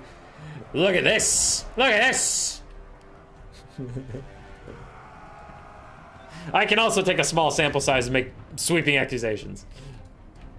But yeah, I understand jokes. At this point, like, not to be an asshole, but the World Elf player should concede. This is over. If these minus the blasting charges get a good shot into those War Dancers, army losses will probably hit, but they're currently behind this giant rock, so it looks like that's not going to happen. Rangers are just pushing off anybody that comes back into range. Thoric's still full HP. And I sense we have a Pit of Shades coming down, probably right here. Probably. Kind of surprised the Organ Guns haven't just turned on to the Bird Lady and made her pay. Wow, these Organ Guns used almost all of their ammunition. And they still barely paid for themselves. What the fuck? Oh no, Wood Elves suck again. Hey! Oh wait, no, that's a Rune of Wrath and Ruin. Ow. Miners and blasting charges are trying to get orders to throw out those War Dancers, but it is not working. Now, to be fair, War Dancers did cut through those miners and Rangers very, very well once they got into melee. The trick was getting into melee, wasn't it?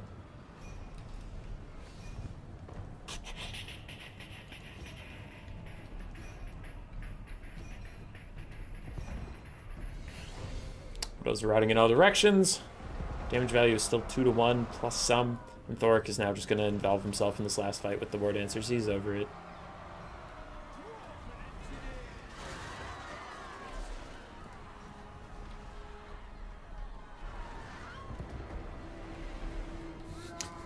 The Dwarves are like, how do we make this stop? How do we make this game stop? They run out there, they rout a few things. There's the army losses. Dwarves going to the finals with Sabrus versus Tretch.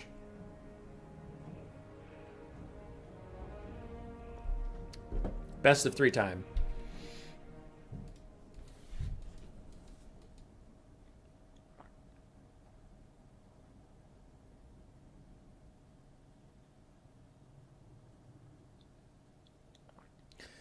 All right, Deepwood Scouts.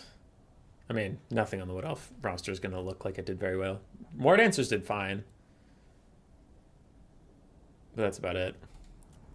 Thoric didn't have to do much. Organ Guns did well. Slayers did okay. Rangers did very well, considering their cost. Miners of blasting charges, they're fine. They were there. They existed. Geus Wellus Platus.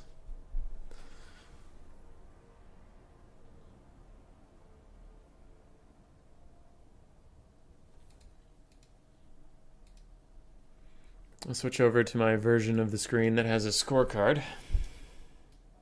We'll get this on the way.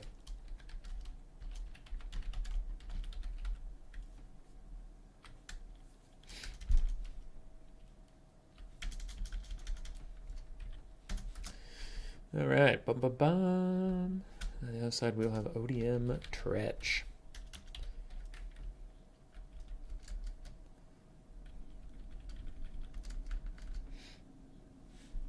Cool, cool. Get my blocker and we're good to go. Hey, you guys think we're going to see Dark Elves?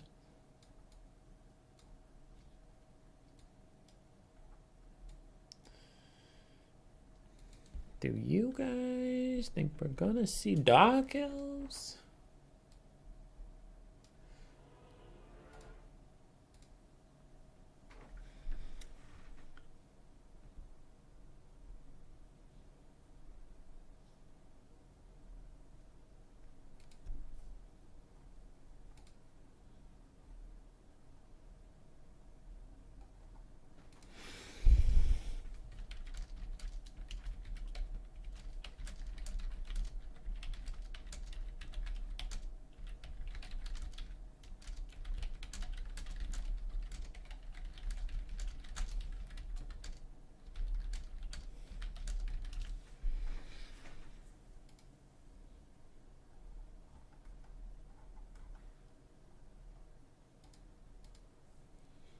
Okay. I will invite Tretch. And we will get this underway.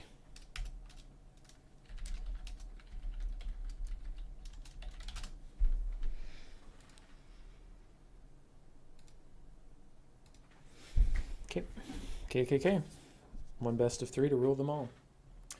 Challenge, your matchup awaits you. No, it does not. That's an old email.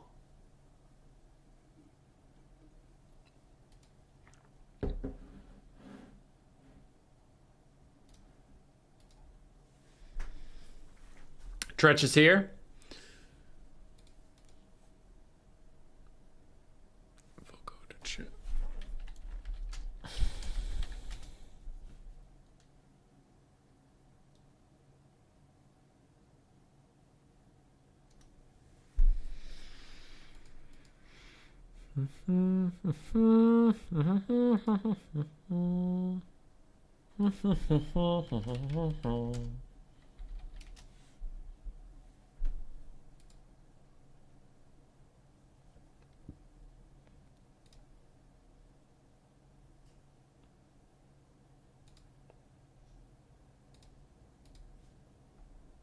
What's that jar? Rat juice?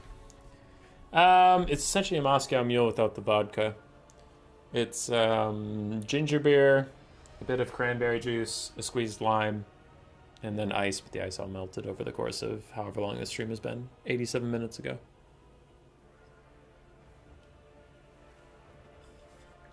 It's just something fancy. It just be fancy.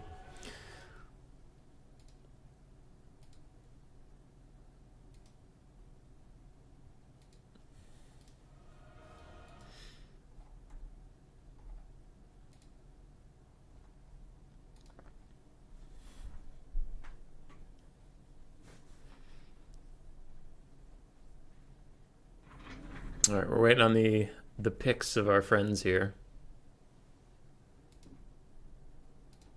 Which means I'm going back to my Throg campaign. Want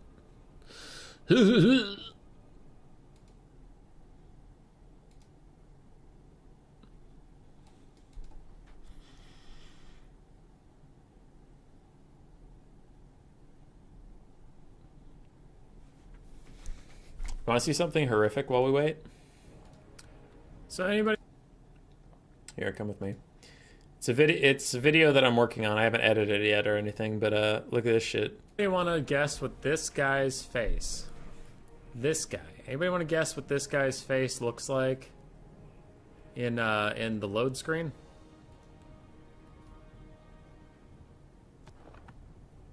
You were wrong.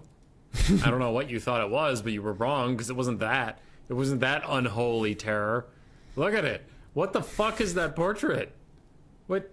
Why is it black? Why does it have like horns and teeth coming out? Where? He's green. CA knows he's green, right? What the fuck is this? You thought it in the load screen? So like the teeth on the actual model are much more spread out He does have antlers, but the teeth are much more spread out. Right. And then the load screen, they're just like all right on his face. Like all surrounding his neck. I don't know. It's very weird. Why is it black? Why does it have like horns and teeth coming out? Where? He's green. CA knows he's green, right? What the fuck is this? What the? So that's pretty sad.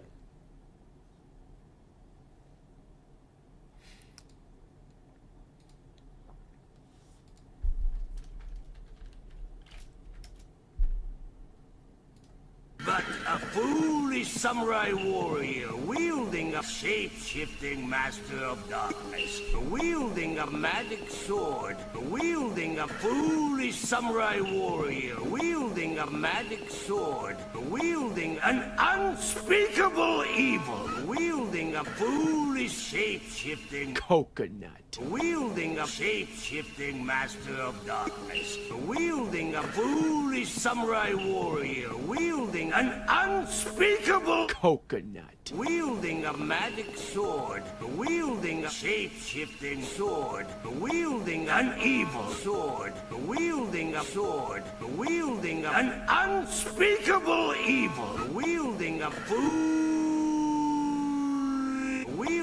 foolish samurai warrior wielding a shape-shifting master of darkness, wielding a magic sword, wielding a foolish samurai warrior wielding a magic sword, stepped forth to oppose me.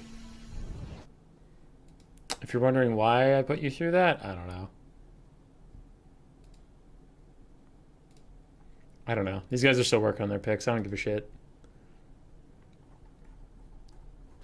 I'll subject you to whatever random shit posting I have to get through this build phase.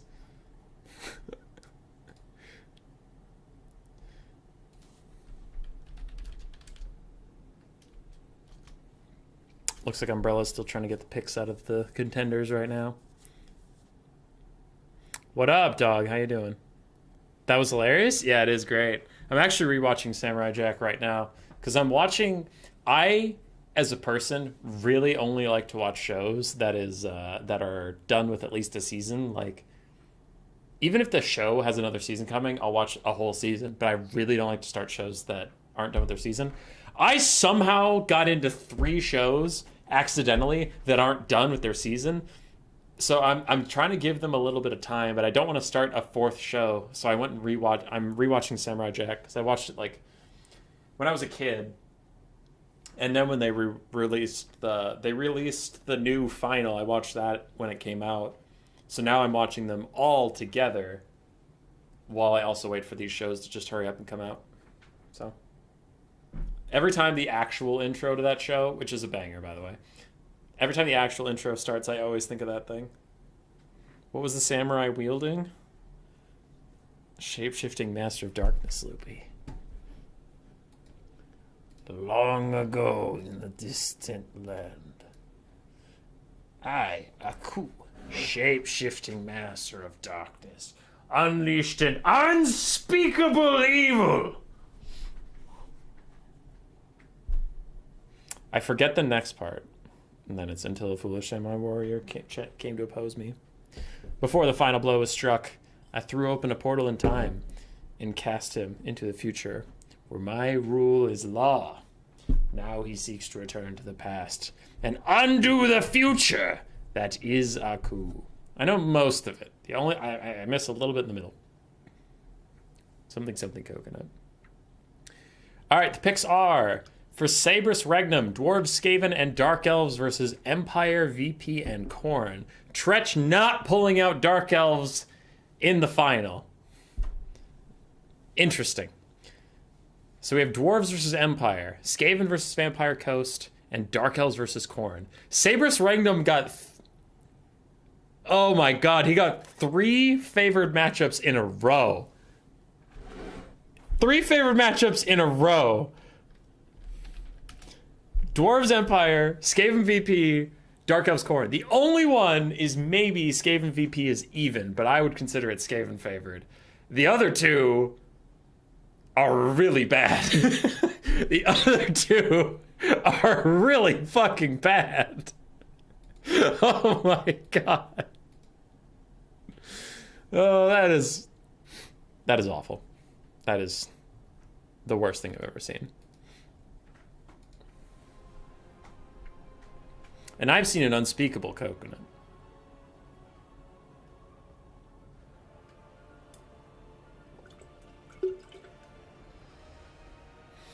Viewership is excessively low tonight. A lot of people probably burnt out after Turn's Faction War stream all day. A lot of people probably doing stuff before Christmas, because it is Christmas Eve tomorrow. But for those of you who are here, thank you for being here. Thank you for being here. And also your checks in the mail. Everything changed when the Fire Nation attacked. Only the Avatar, the master of all four elements, could stop them. But then when the world needed most, he vanished. I did not watch The Legend of Korra. Was it good? I watched the original Avatar: The Last Airbender. It was solid. I enjoyed it a lot.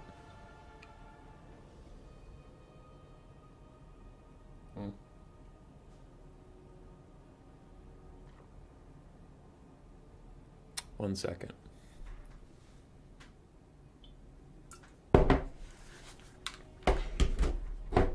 Hello?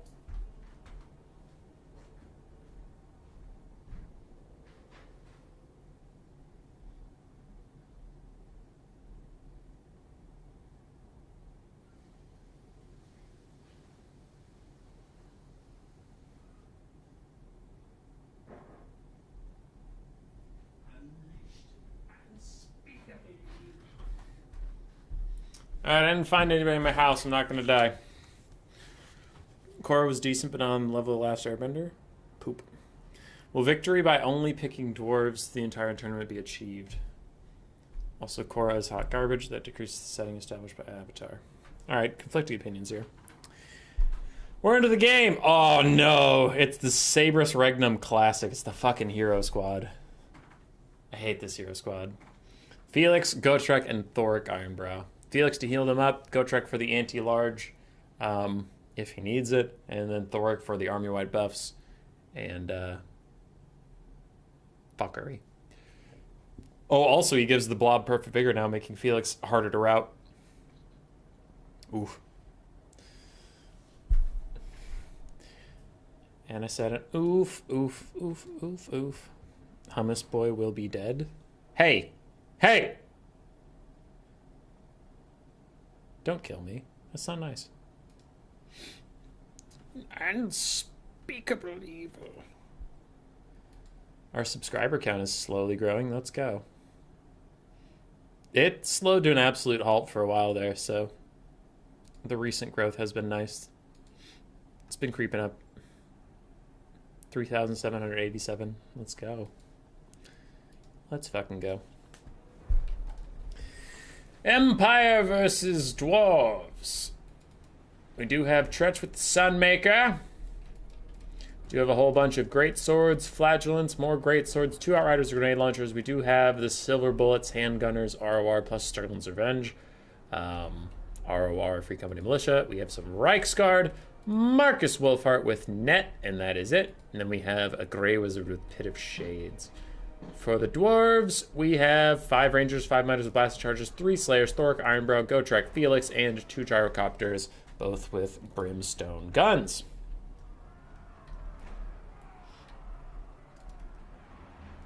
So it's still the Vanguard Dwarven build plus a bunch of Slayers to rush after him. Let's see how it goes.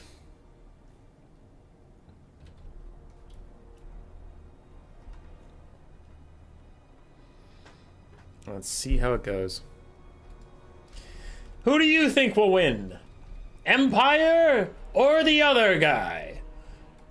Place your bets now, ladies and gentlemen. Place your bets. Will it be Empire or the other guys? Look at these stalwart, short, piece of shit, bearded fuckery other guys. Or the brave, gorgeous Chad, hung like a horse, Imperial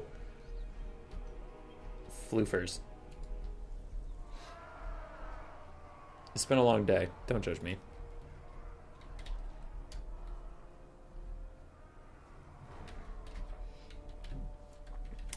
The start button's gonna be hit. Bum, bum, bum.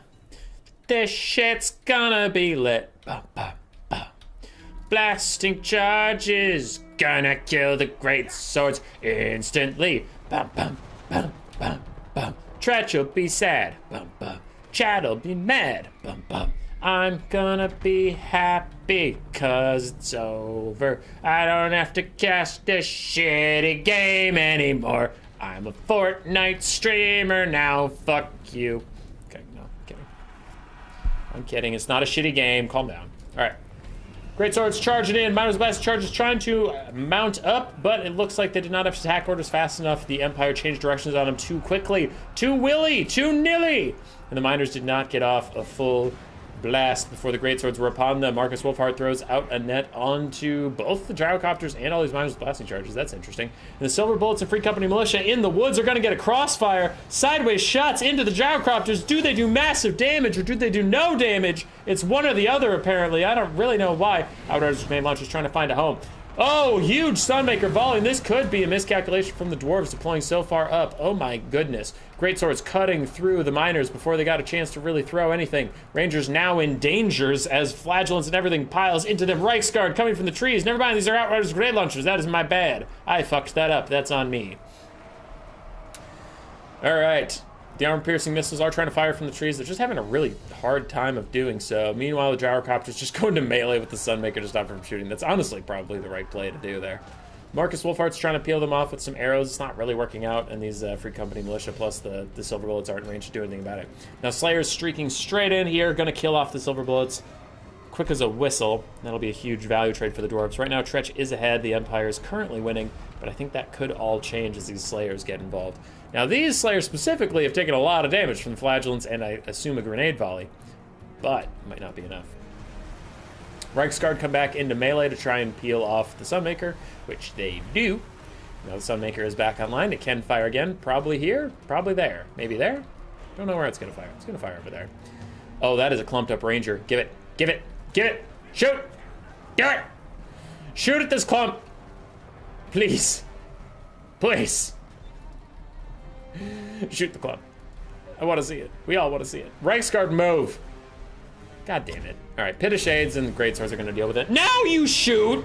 Now you shoot when there's Great Swords there, you dumbass! Fuck you, Sunmaker. What are you doing? You specifically waited for it to be friendly fire. You're an asshole. You're an asshole, Sunmaker. I hate you. I hate you. Anyway. Pit of Shades pushes off the Rangers. Great Swords move on to another task. We still have a full health Great Sword back here. Meanwhile, Marcus Wolfhard is in a little bit of danger. He has taken some damage from the gyrocopters, it looks like. Meanwhile, Silver Bullets and Free Company's militia, the Sterling Revenge, are trying to shoot these gyrocopters who are hovering over them, making it rather difficult to get any damage off. Sunmaker is firing at the newly rallied Rangers, trying to take care of them. We still have a full health Reiksguard. I really do like the position the Empire is in.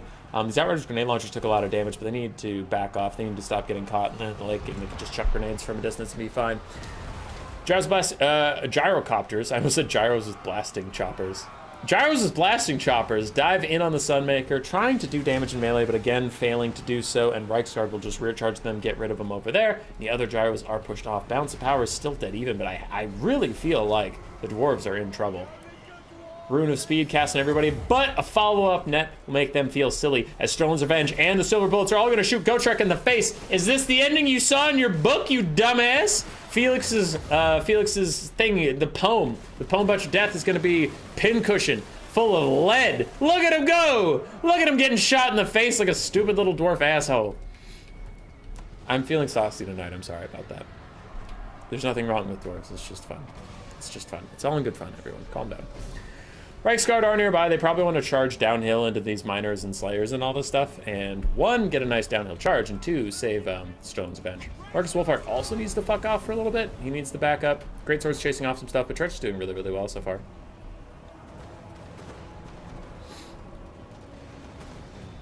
Slayer's getting grenaded. These Reiksguard got to react. There we go. Now they're charging the Slayers that at least knock them backwards away from Sterling's Revenge for a little bit. Also get pretty good damage down, to be fair. Other Outriders running away, more Outriders coming up to play. We do have the Silver Bullets in the distance, and they are shooting at Thoric, and I honestly think the Empire is going to take this one. Thoric is sitting duck on that hillside there. The Sunmaker is just casually here. They're around. They don't have attack orders on anybody. They're just they're pointing backwards, so they don't do any more friendly fire. I don't know if that's the reason, but yes, they are facing backwards.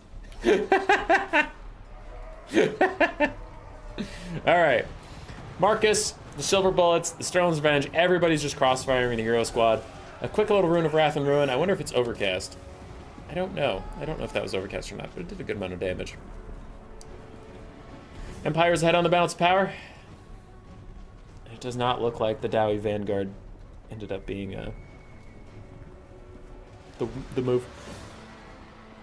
Because it just cut off what a lot of the Rangers' range. Because most of the things are already in range when the game started. So then Greatswords had very little to move before they got in range of melee and safe. Can the hero squad kill literally everything on this map? As there's one Slayer left over there that is currently getting grenaded. He is dead. Up on the hillside, we have just the hero core, no Slayers even with them anymore. Everything else here is Dwarf Warriors and Rangers and such, so they'll actually get routed.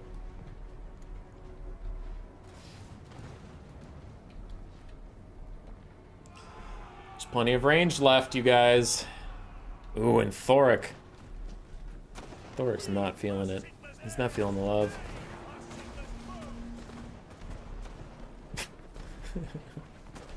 It's just an airstrike coming in.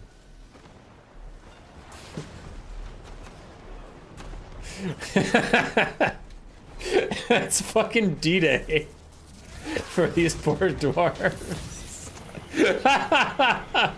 They're just getting mowed down. Sterling's Revenge got a little too close to the fire, and now they're running away. Marcus Wolfhard even throws down a net. These guys have to turn around and shoot. Meanwhile, the Silver Bullets aren't in the best position to get any shots off, but they are going to finish off Thoric. He's down to 60 HP, 50, and he is dead. Without Thoric, the other dwarves lose heart and lose hope. They are going to start running away as Sterling's Revenge. Everybody's shooting at poor Felix. As Gotrek's like, no! It's my doom! Don't kill the Umgi! He needs to write my book. Not the Umgi. Oh, God. Alright, everything has officially shattered. Army losses even hits Felix, and that leaves just the unbreakable Gotrek to deal with. As Marcus Wolfhard tries to arc a shot at Felix at point-blank range for some reason. Don't arc the shot. Bah! Who wins, Marcus Wolfhard or Gotrek? Oh, it's a tie. Gotrek popped his healing, and he actually got it. He got a little bit. He went from 500 to 700. But he does not get it there. He is down. He is down! And Tretch with the upset in round 1. Can he take round 2, Vampire Coast into Skaven? Or will he have to deal with Khorne versus Dark Elves? We will see. Marcus Wolfhard, pretty good value. Not a lord used to seeing in this matchup. Sunmaker did all right. Greatswords did okay. Silver Bullets did fantastically. Grenade launchers did fine. Free Company Militia, Sterling's Revenge did very well. Flagellants and Reiksguard also did nicely. He's trying some trick shots for his YouTube channel. Yeah. I enjoyed trick shots for a little bit. I got on a kick of watching those on YouTube and then I stopped. Hero Core had a hard time. They're really good at bumping and grinding through melee, but with this matchup, the Empire just didn't really do melee. Slayers did well. Gyrocopters honestly did fine, considering they only cost like 800 to 850 gold. Rangers would have done better, but they got shut down in melee real fast. Might as well blasting charges. Some of them did alright, but Tretch had some nice plays to juke out some and avoid the blasting charges, then get into melee with the greatswords, and that did him some serious goodness. So nicely done, El Trecho. But Sabrus Regnum is not down. For some reason, that always makes me think of like something rectum, and I feel weird when I say it. But Sabrus Regnum is not out yet. He's not down yet. He's not out yet. Now, there's two ways to play this as the Vampire Coast. You can Count Noctilus like a nerd. You can use summons upon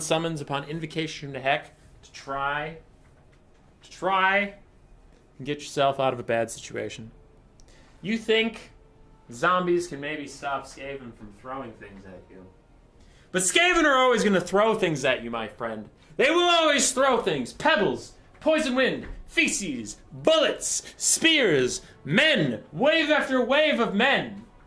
Or you could be a Chad and accept that they're going to throw shit at you. And you just get Solastra, and you summon undead knights in their midst. And the undead knights go brrr, and then all the Skaven die. You rush them, get some Death Guard, get some animated Hulks, get some Pistol Boys, get some Bomber Boys, and you fuck those rats up. Or you die. It's tricky. For the Skaven, a lot of ways to play this, depending on the map. Let's take a look at the map. This is a weird looking map. There's a bunch of elevation. There's a donut. I don't know how that's going to go. Generally, on a flatter map, you would want Forged Zales, 4 Night Runners, a couple Poison Globes, a bunch of Wolf Rats and Rat Ogres, and then a couple Skaven Slaves. And you want to outshoot them. The other way to do it is you can straight up rush them. You can. I don't usually like playing that way as Skaven into Vampire Coast because I think it's much riskier. Bombers can really fuck up your day, but if you feel like it, yeah, you can rush them. Get a bunch of Rat Ogres, dogs, Death Runners, Skaven Slaves, Clan Rats, etc. Maybe Ikaclon is Doomwheel, roll dirty. Tom Pagan, that motivational speech is just me being dumb to get us through the build phase. Very quick build from both players, and they're ready to go. That's a Hell Pit Abomination. That is a Hell Pit Abomination. I don't know why it's here, but it's here. I forgot to mention, I'm hosting a theme tournament next week with a prize of £10 Steam gift card and Ogre's DLC key linked to the challenge. Skaven dogs can't kill pistol mobs. It is true. Also, hi, Tiago. It's been a while. Welcome back. On the other side, we have Mourngulls. Some people have laughed at the Mourngulls, but I still insist that they are pretty decent versus Skaven. Pretty solid versus Skaven. What's in this cave? What do you guys think's in this cave? A dead end. Oh, it's a dead end. Ooh, let's see if we can identify any maps. So there's whatever this map is. Wait, is this just the campaign map? No, it's similar though. Oh, okay, never mind. We do have Slostra on the Big Crabbo. I normally just take her on foot, but I have seen several players take her on the Big Crabbo. She is fine up there. Kraken's Pull, why? Ew, gross. Whatever. I think that spell sucks, but we'll see. Denizens of the Deep is a good crab summon. I like it a lot. Ghost of the Past is incredible. Song of Enthrallment is also good. So, I like Slostra a lot in this matchup. I like her in several matchups, but this one especially. I think she's better than Noctilus. Noctilus is alright, but I don't know. It's been a while since I've seen Noctilus win this matchup, whereas Slostra can actually pull something out of the hat. That cave where the Easter Bunny lives? I'm not gonna fight you, Butcher Bird. Not ever. Never! We have 2 Sirens, some Pistol mobs, some Bomber mobs, regular Sword mobs. Do have 2 Animated Hulks, and then 2 Mourngulls. 4 Skirk Dogs. On the other side for this game, we have 2 Wolf Rats in the Vanguard. On the far side, we do have a Greyseer double Assassin. Which Greyseer is it? Plague? Plague with both summons? Plague with both summons. Skaven Slaves, Clan Rats Rush. We have some Plague Monk Sensor Bearers, including the ROR, but 2 regulars alongside them, and a whole bunch of Clan Rats. So it's a melee Skaven Rush with the thing. Hell Pit Abomination. Alright. That is going to be a good duelist versus Celestia, but that was a risky pick, because if Celestia wasn't here on her crab specifically, if she was on foot, or if it was Noctilus on foot, that thing was going to get no use. Greenskins, it's a 40k Titan. Stands for Sovereign of... Sovereign of Sabers. Okay, you guys are talking about weird stuff. I'm scared. Close on the pronunciation. Money's on coast this game. Lil. The Vanguarded Dogs have not been discovered just yet. We have started, so we're live. It's official. It's official. I think this coast build is going to win. I do. I think it's going to win. I don't believe in the Skaven Tide. I don't. I think you need ranged units. I think if you're playing the faction that has the best ranged units in the entire game, you don't bring any of the ranged units, I think you're going to lose. I think. Just saying. Dogs are creeping. Looks like they're going to go for those bomber mobs, and that is important. These bomber mobs could ruin they could ruin the Skaven's entire day. Just like straight up ruin everything. So those dogs trying to take them out is a pretty solid move.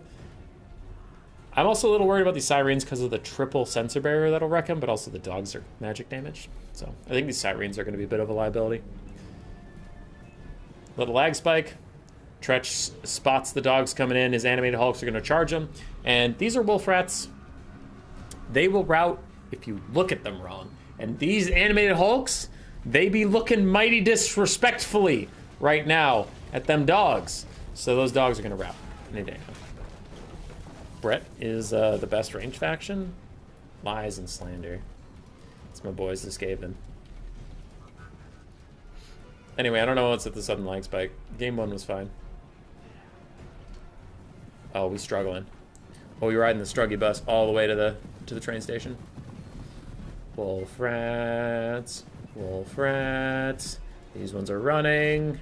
What did I tell you? Wolf rats, wolf rats, you're wolf rats, you're wolf rats, you're filthy cowards. They pile in, they go om-nom. They go om-nom real good. The bombers are trying to get away. They're like, no, please. No, please, not the bombs. These bombers are throwing bombs in melee. But yeah, the dogs are going to get peeled off. And these bombers should be able to rally soon. The thing sallies forth into the pistol mobs, taking a bit of damage on his way in. Meanwhile, double assassins are also going to help him out. The pistol mobs are in grave danger. They realize they need help. They call out to their zombie brethren who are busy dealing with, you know, dogs. Meanwhile, both dogs are being pushed off. One has rallied, but will think about coming back later. We do have a Kraken's Call that should probably be saved only for killing Plague Monk sensor bearers, but I guess not, as a Kraken's Call is going to catch 3 Skaven units, though one of them is barely even caught at all, I will say, but it is being attacked by Sirens and a giant crab monster, so I'm doubting it will be around for very much longer. Dogs are back, dogs are gone again. Goodbye, dogs. It was good to see you. Where are those other ones? There they are, they came back. Welcome. These bombers are still slowly fading away, but the Skaven slaves take a giant volley, and Jesus Christ! Oh my god! He's just fucking dead! Dreaded 13th deletes an entire bomber unit, though, so that is good. And then the bound Scorch ability from the Gracier will bring the other one low enough that it'll probably start crumbling to its doom. I doubt it'll rally after that point, after this Scorch hits. So that is both bombers gone. And a pretty big win for El Scavinos. Now, we are far from done. We have a ton of dogs, animated hulks, and stuff that can come get into the fight. Just because both the bombers are dead doesn't mean all hope is lost. Mass, Skaven route on the far side, and Slosher and her friends need to come home. Tretch is up on the damage value. Skaven have used one of their elite Storm Vermin summons, and we're even getting one last cast of the bombs into some Plague Monks, getting a little bit of poke damage, but there's not the sheer volume of fire there needs to be to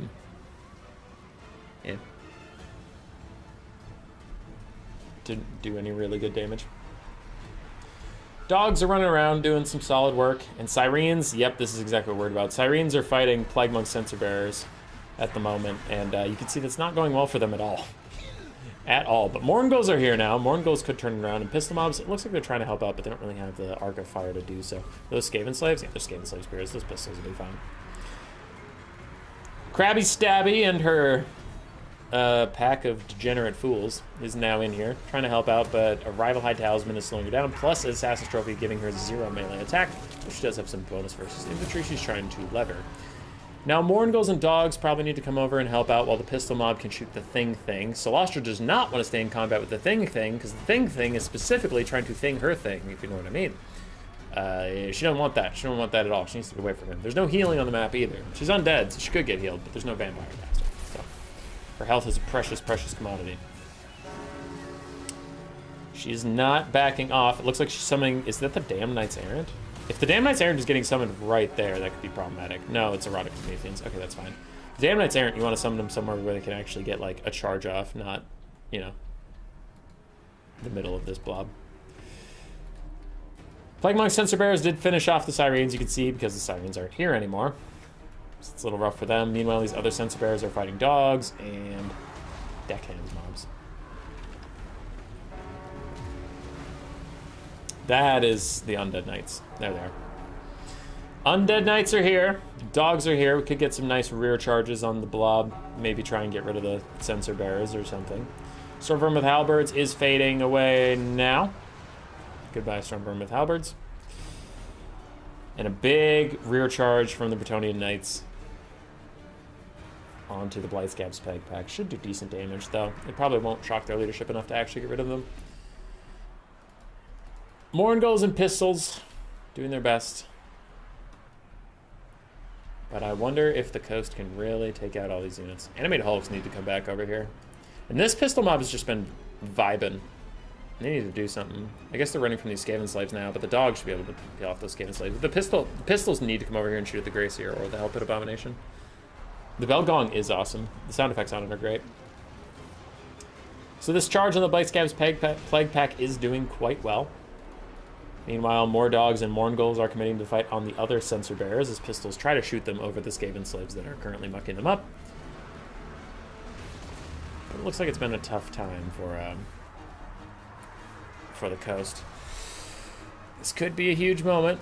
Damn Knights Errant are still here. Their summon is wearing off. Just need to hurry up with it. They're doing their best. Sloster's even going to come over and get a nice charge off, trying to fix things. Pistol mob and dogs routing off these Skaven slaves. Those are Clanrat spears, though, so they might need a little help from the pistols or something. Big Scorch going to do incredible damage to those Sirens, mark my words. They're right in the path of it. Nice dodge from Tretch, just trying to get out of the way. It's going to hit the damn Knight Errant, but they're about to desummon anyway, so who gives a shit what happens to them, right? And Scorch even does a little bit of friendly fire, routing off the Blightscab's Plague Pack. And without them, these Clanrats spears suddenly take a huge dip in leadership, and they lose their ITP. Oh, no, they don't. The Blightscab's Plague Pack still give it even while routing. That's kind of nuts. Interesting. Meanwhile, the other Plague Monk Censer Bearers still fighting dogs and Morngulls. Doing their best. Bounce power's about even, roughly a little bit Skaven favored, but a big cast. Kraken's pull. Nice. It hits like 3 infantry units, which is good, especially these rather healthy Plague Monk Censer Bearers. Clanrats to spears pushed off by the dogs and pistol mob once again. Tretch is doing his best. Damn Knights Errant fading in 2, 1, gone. And the Crab Lady is coming over. She is sick of yo shit. Where's the lag coming from? I don't know. I was wondering why all my opponents' multiplayer lobbies were Dark Elves. Now I know. Josh Burns. Is it because of my hatred of Dark Elves? Yeah. Dark Elves are annoying. They're poop. That's my very biased opinion, is that they're poop. So the coast is still routing off things. Looks like they're going to chase them for a while. Make sure everything just fully gets off the map. Blightscab's Plague Pack came back with, wow, 19 models and 600 HP. That's brutal. Pistol mob is here. Looks like they're harassing the backfield, but that last Censer Bearer is also very low. So nice Kraken's pull there by Tretch. Nice job. Now they're going to have to do something about that Hellpit Abomination. That could be tough to deal with. What is that? Unholy Clamor? Yeah, Unholy Clamor just trying to rally the Skaven leadership. Be annoying. I don't know if Morngulls are the best unit to chase off these Skaven slaves and Skaven slave spears. Just let dogs do it. These guys need to come back and do other stuff. Sirens are trying to fight at the moment. It looks like they want to avoid fighting until the last of these Plague Monk Censer Bearers is gone. Which I can understand. I just don't know how viable it's going to be because they keep crumbling. These pistol mobs need to move up too. There's a couple dropped units that need to get active. What is going to kill that Hellpit though? Pistols. Not quickly, but pistols. More terror routing stuff. More things are crumbling away for the coast. The coast are trying to get back over to their pistols. Meanwhile, these dogs are going to try and push off Clanrat, Skaven slaves. Yeah, they could probably push those away. Morngulls, you guys regenning? No, you only regen in melee. More dogs trying to chase more things. And Tretch is stalling for something. I bet he's trying to save up Winds of Magic, I guess. But it doesn't look like he's going to get away. Skaven are faster. Pistol mob's trying to come over. And dogs and zombies are just going to rat all these Skaven.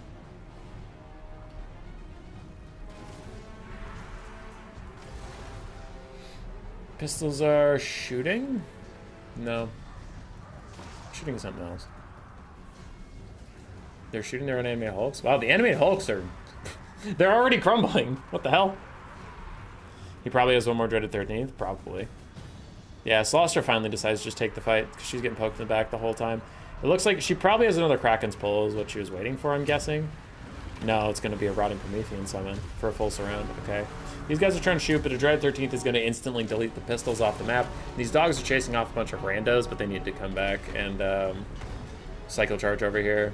These Skaven off in the distance aren't going to matter. Maybe the Clan Rats a spear as well, but chasing these random ass Skaven slugs isn't going to matter. Pistols are gone for the Dreaded 13th. Rotting Prometheans are in the fight as well. Blightscab's Plague Pack hanging on to one leadership. That's a fat one. Slostra's also in there having a bad time. I wonder if she has Song of Enthrallment off cooldown. If she did, she'd probably use it. There's another Kraken's Pull. Trying to kill some of the elite Skaven units. Get rid of them. And these Storm Vermin are just going to have to be waited out. Tretch being on coast, it's like one of those pictures of red crevices below it. Yeah, it is rather disassociative. I think that's right word for it. Nice dodge for Tretch. Sirene's getting out of the way of that Scorch. As Morngulls are trying to regen up, Rotting Prometheans are here to also help out, but Celestra in this fight is not having a good time. She's taking a lot of poke from the Assassins and the Thing.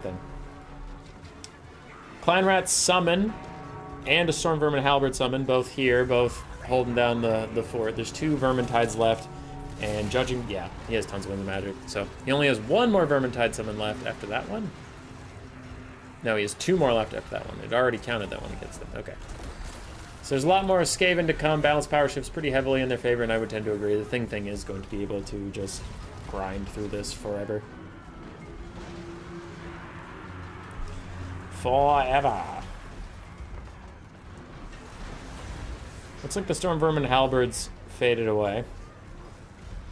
So it is just the single entities, plus this Clan Rat summon that has 30 seconds left to live. Dogs are going to run out, make sure no Clan Rats join the fight, that kind of thing. I don't know where these Sirens are going. I really don't know where the Sirens are going. What purpose have you for leaving the fight at this point? Celestro's putting in decent work on the Greyseer, but she's also taking a lot of damage, and her Sirens abandoned her like dickheads. Another Clan Rat summon. There's only one left after that one. But it is not going to matter. Army loss is about to hit any day now as these scurvy dogs are going to crumble away. So will the Sirens.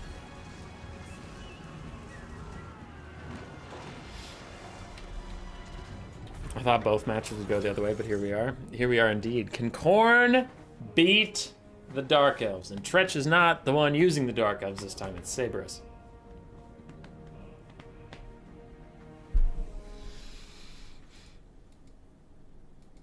Celestia did all right. Morngulls struggled to really find a target. There wasn't any range units to disrupt or anything. It was just infantry. Dogs did well. They chased off a lot of things that just didn't get high value because there wasn't a lot of things to get value off of. Pistol mobs did okay. Bomber mobs got shut down aggressively by spells and dogs. And that's that. Other side, Greyseer, both assassins, Help It, were all alive at the end. Censer Bearers did great in melee combat. And the Clan Rat Tide was the Clan Rat Tide. Dogs got shut down very quickly. They didn't get anything done.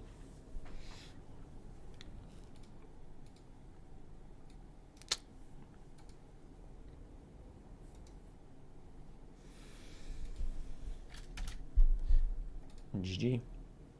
Dark Elves Khorne! Let's do this.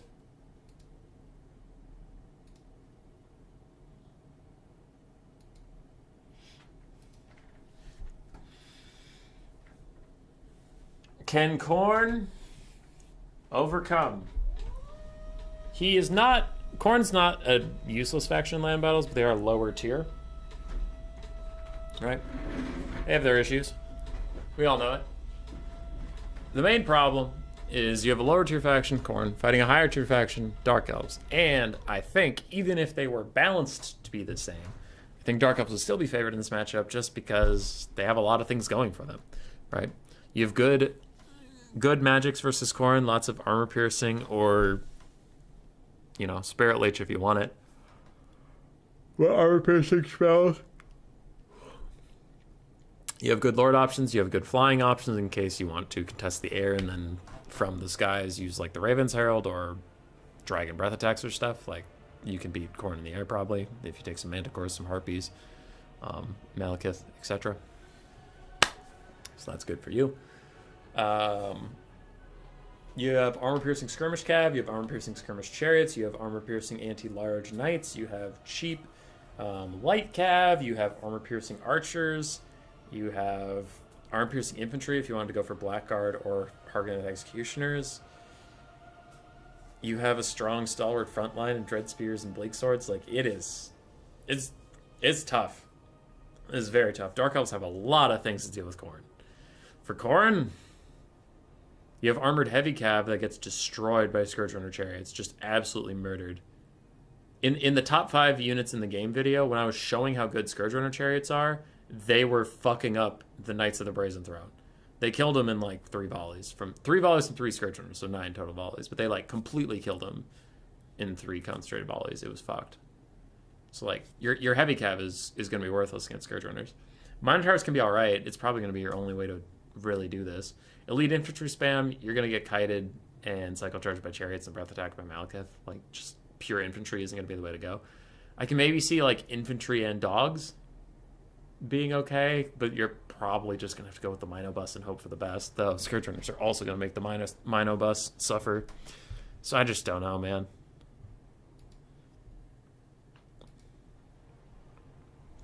This one you find maybe slightly... You find it Khorne favored? How? How? What do you do about the Scourge Runners? What would you ever do about the Scourge Runners? Scourge Runners kill everything Khorne has that's any good.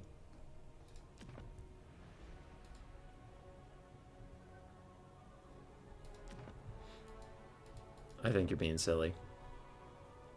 I think you're the silliest person on the whole planet. I think you're a silly, silly Billy. And deserve to go to the silly Billy timeout room. Fleshhounds are really, really, really good. No, they're not. You're a liar. No, Fleshhounds are solid. They're very good. I just don't think they can do anything. 8 dogs, 2 Minotaurs, 5 Marauders. Alright, we're gonna see if you guys are correct, okay? But you're not. You're not correct. You're wrong. This matchup's unwinnable. Dark Elves are too strong. Dark Elves are too fucking strong. Khorne can't do it. He can't fucking do it. You could take your hands off the keyboard and you would still win as the Dark Elves. Scourge Runner chariots are just that strong. There's just so many of them. So many. Just take your hands off the keyboard, put them on skirmish mode. You're gonna win. Malekith up in the sky, even if you're not playing the game, he'll just cycle charge anyway. Even without you, he's gonna cast 55 Soul Stealers. Even without you. Even without you. It doesn't matter what you do. It doesn't matter.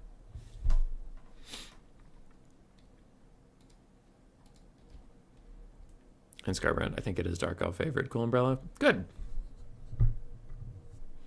Actually, fine bringing the Skull Crushers here because Fleshhounds and normal dogs can't Scourge Runners well enough. I don't know, man. I have only seen this once, and it went very, very poorly for Khorne. But that was a long time ago. You're back from your Warcraft range? What up, Iano? You can hear the bitterness? I mean, if the choice is make it a meme and have some fun with the meme, or get bored of Dark Elves, then I'd rather meme. Like, not in game, I mean like this whole I hate Dark Elves thing. Like, the boring take is just, yeah, I'm tired of seeing Dark Elves, but it's pretty whatever. It's just much more fun to make it like a whole thing. Because it's fun. All right, for the Khorne army, we do have 2 Fleshhounds, 2 Marauder Horsemen with throwing axes, 3 Minotaurs with great weapons, a front line of Marauders of Khorne, and a secondary line of Chaos Warriors with 1 Exalted Bloodletter off on the side, and Valkia the Bloody. I think she is the best Khorne Lord. Though, like, Skarbrand is my favorite, but I think Valkia is the best. I just love Skarbrand for Skarbrand reasons, but I don't actually think he's the best. On the other side, we have triple Scourge Runner Chariot. Let me hear the applause. Applause? Applause? No? Okay. All right. Save your applause. Dread Spears, Blackheart Corsairs, and Dread Spears. We do have the Crows of Cain up in the sky with Malekith on a dragon. Applause? Applause? Anybody? Just with Destroyer, why?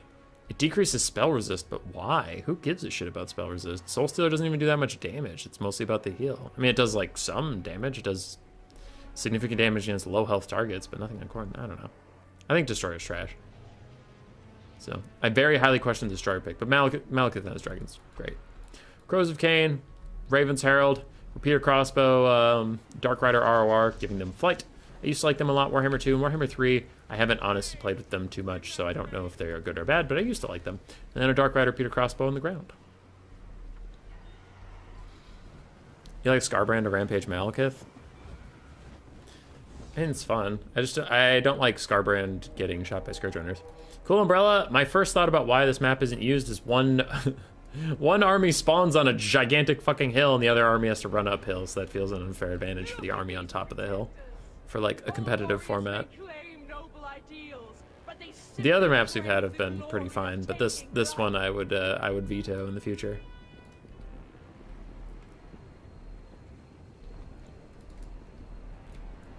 So Scourge Runners are going to go out.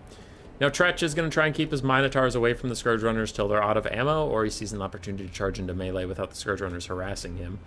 Though something's going to have to eat the Scourge Runner ammunition, should probably be the infantry if possible, though then Sabrus might just reserve his ammunition and pull back and let his front line move up to fulfill the attacking role. Scourge Runner's poking at Valkia a little bit. She is a very small target in the sky, so they'll probably miss. And these guys, their only weakness, which is a real weakness, is their ammunition is very limited. They piss through it so fast. So they can't afford to shoot and miss. Or shoot at infantry and hit. Dog, all the other maps played today sucked. I don't know. That last one we were just on was fine. It was like 3 avenues of attack with 2 partitions.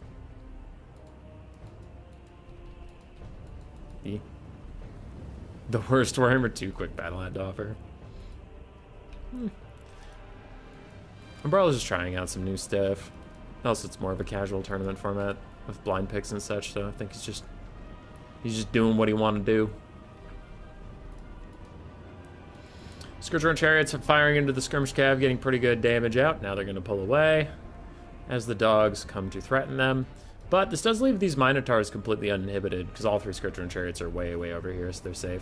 Valkia does try to charge in. She might actually get a good attack off. She tried. Well, she tried.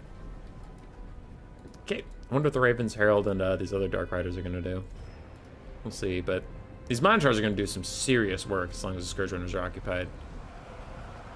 Well, maybe the Raven's Herald and these other Dark Rider Pure Crossbows will make them pay for it, but we'll see.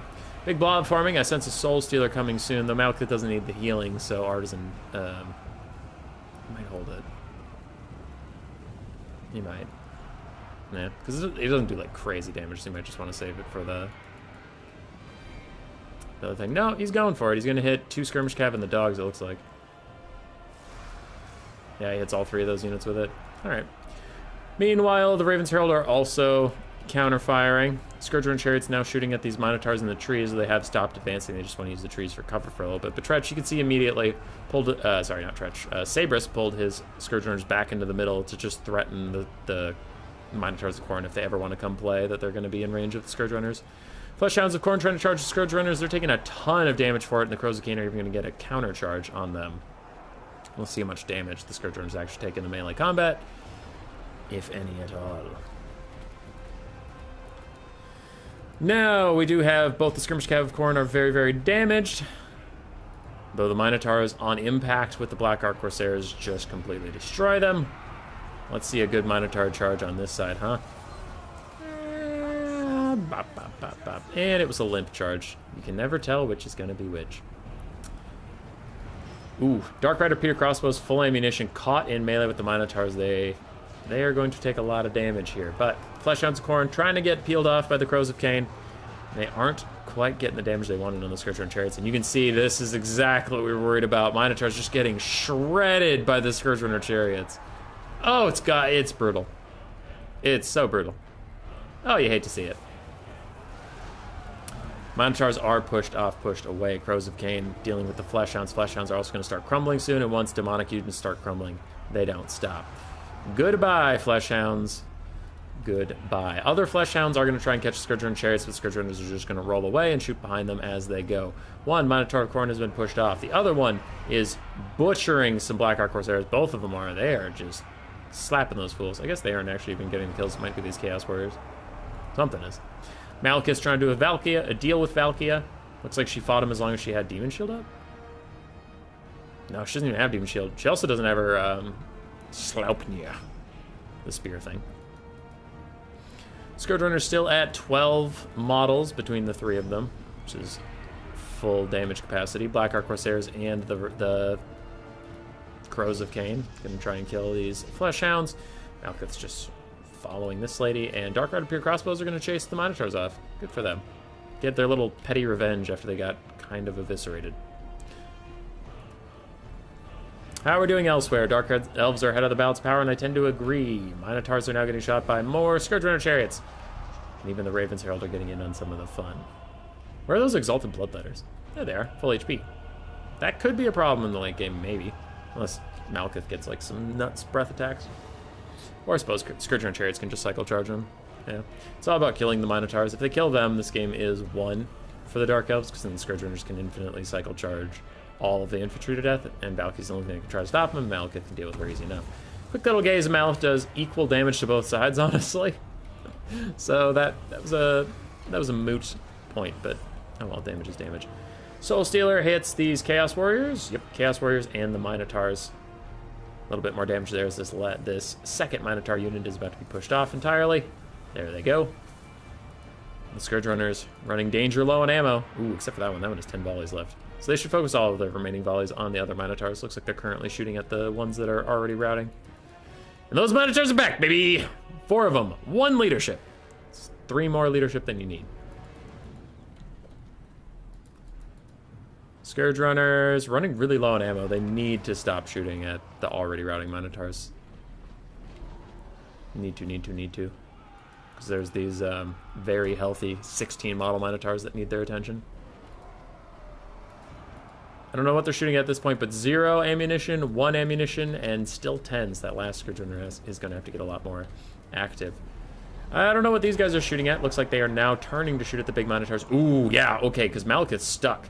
This is a bad time for Malekith. He's about to get surrounded by these Minotaurs. He's going to need to throw down a preemptive Soul Stealer and stand your ground just to survive while all of his armor-piercing missiles try and bail him out of this bad situation. But this is a really bad situation for him to be in. He is completely surrounded by Exalted Bloodletters, by Minotaurs of Khorne, all this stuff. Bounce power is going against Khorne, but you can see Malekith is getting slammed down. And even Scourge Runner Chariots are just going to charge into melee and try and save him, but he's already down to half HP from full. Can Khorne drag this game back on one slip-up of Malekith landing? Maybe he's down to 1/3 HP. Horn of Khorne has even popped, giving these Minotaurs 66 melee attack plus 28 bonus versus large. Malekith is down to like 1/4, maybe even 1/5. He's still getting worked down. He's having a tough time getting out of here. He hasn't cast the Soul Stealer yet, so I have to think it doesn't have enough Winds of Magic, which seems insane. He's only cast like 2 or 3 this game. He should have another one up any second now, so that would definitely save him, but we'll have to see. Now, all the good things that are happening for Khorne aside, they do have a mass rout coming in. These Chaos Warriors are terror routing because they don't have ITP, but Slaanesh Marauders do. The last of the Minotaurs is also routing off, leaving just Valkia, and it looks like Malekith is going to try and slither his way out of here. Last Scourge Runner Chariot still has 5 ammunition, 10 on the Repeater Crossbow, 3 on the Raven's Herald as they shoot down at these Minotaurs, but Scourger and Chariots proving to be as deadly in this matchup as I suspected. Scourge Runners are wild. Malekith is outside the fray. He might be turning back for a Breath Attack now, or Soul Stealer. There it is. A Soul Stealer on Valkia and the Exalted Bloodletters. But I think that's probably going to be GG. Yep. Tretch just ends it. He ends the suffering. Minotaurs of Khorne's 1,500 and 750 value. Exalted Bloodletters actually did pretty well, almost paid for themselves. Valkia did fine. Chaos Warriors did fine. Fleshhounds of Khorne did not quite pay for themselves, but they did okay. Skirmish Cav and Marauders got bodied. Malekith, 1,300 value. Honestly, the lowest Malekith value I've seen in a long time. 1,200 on the Raven's Herald, 850 on the Crows of Cain, 900, 1,100, and 760 on the Scourger and Chariots. Blackheart Corsairs did fine, and Peter Crossbow Cav did fine. Dark Elves win it again. I think they were 3-0 on the stream or 4-0 on the stream. Something like that. They strong. They big strong. No one like Dark Elf. Okay. All right. That's it. I'm done. I'm done. This is the last Warhammer stream I do ever. Yeah, I have no further plans to stream. I am going to go play Fortnite.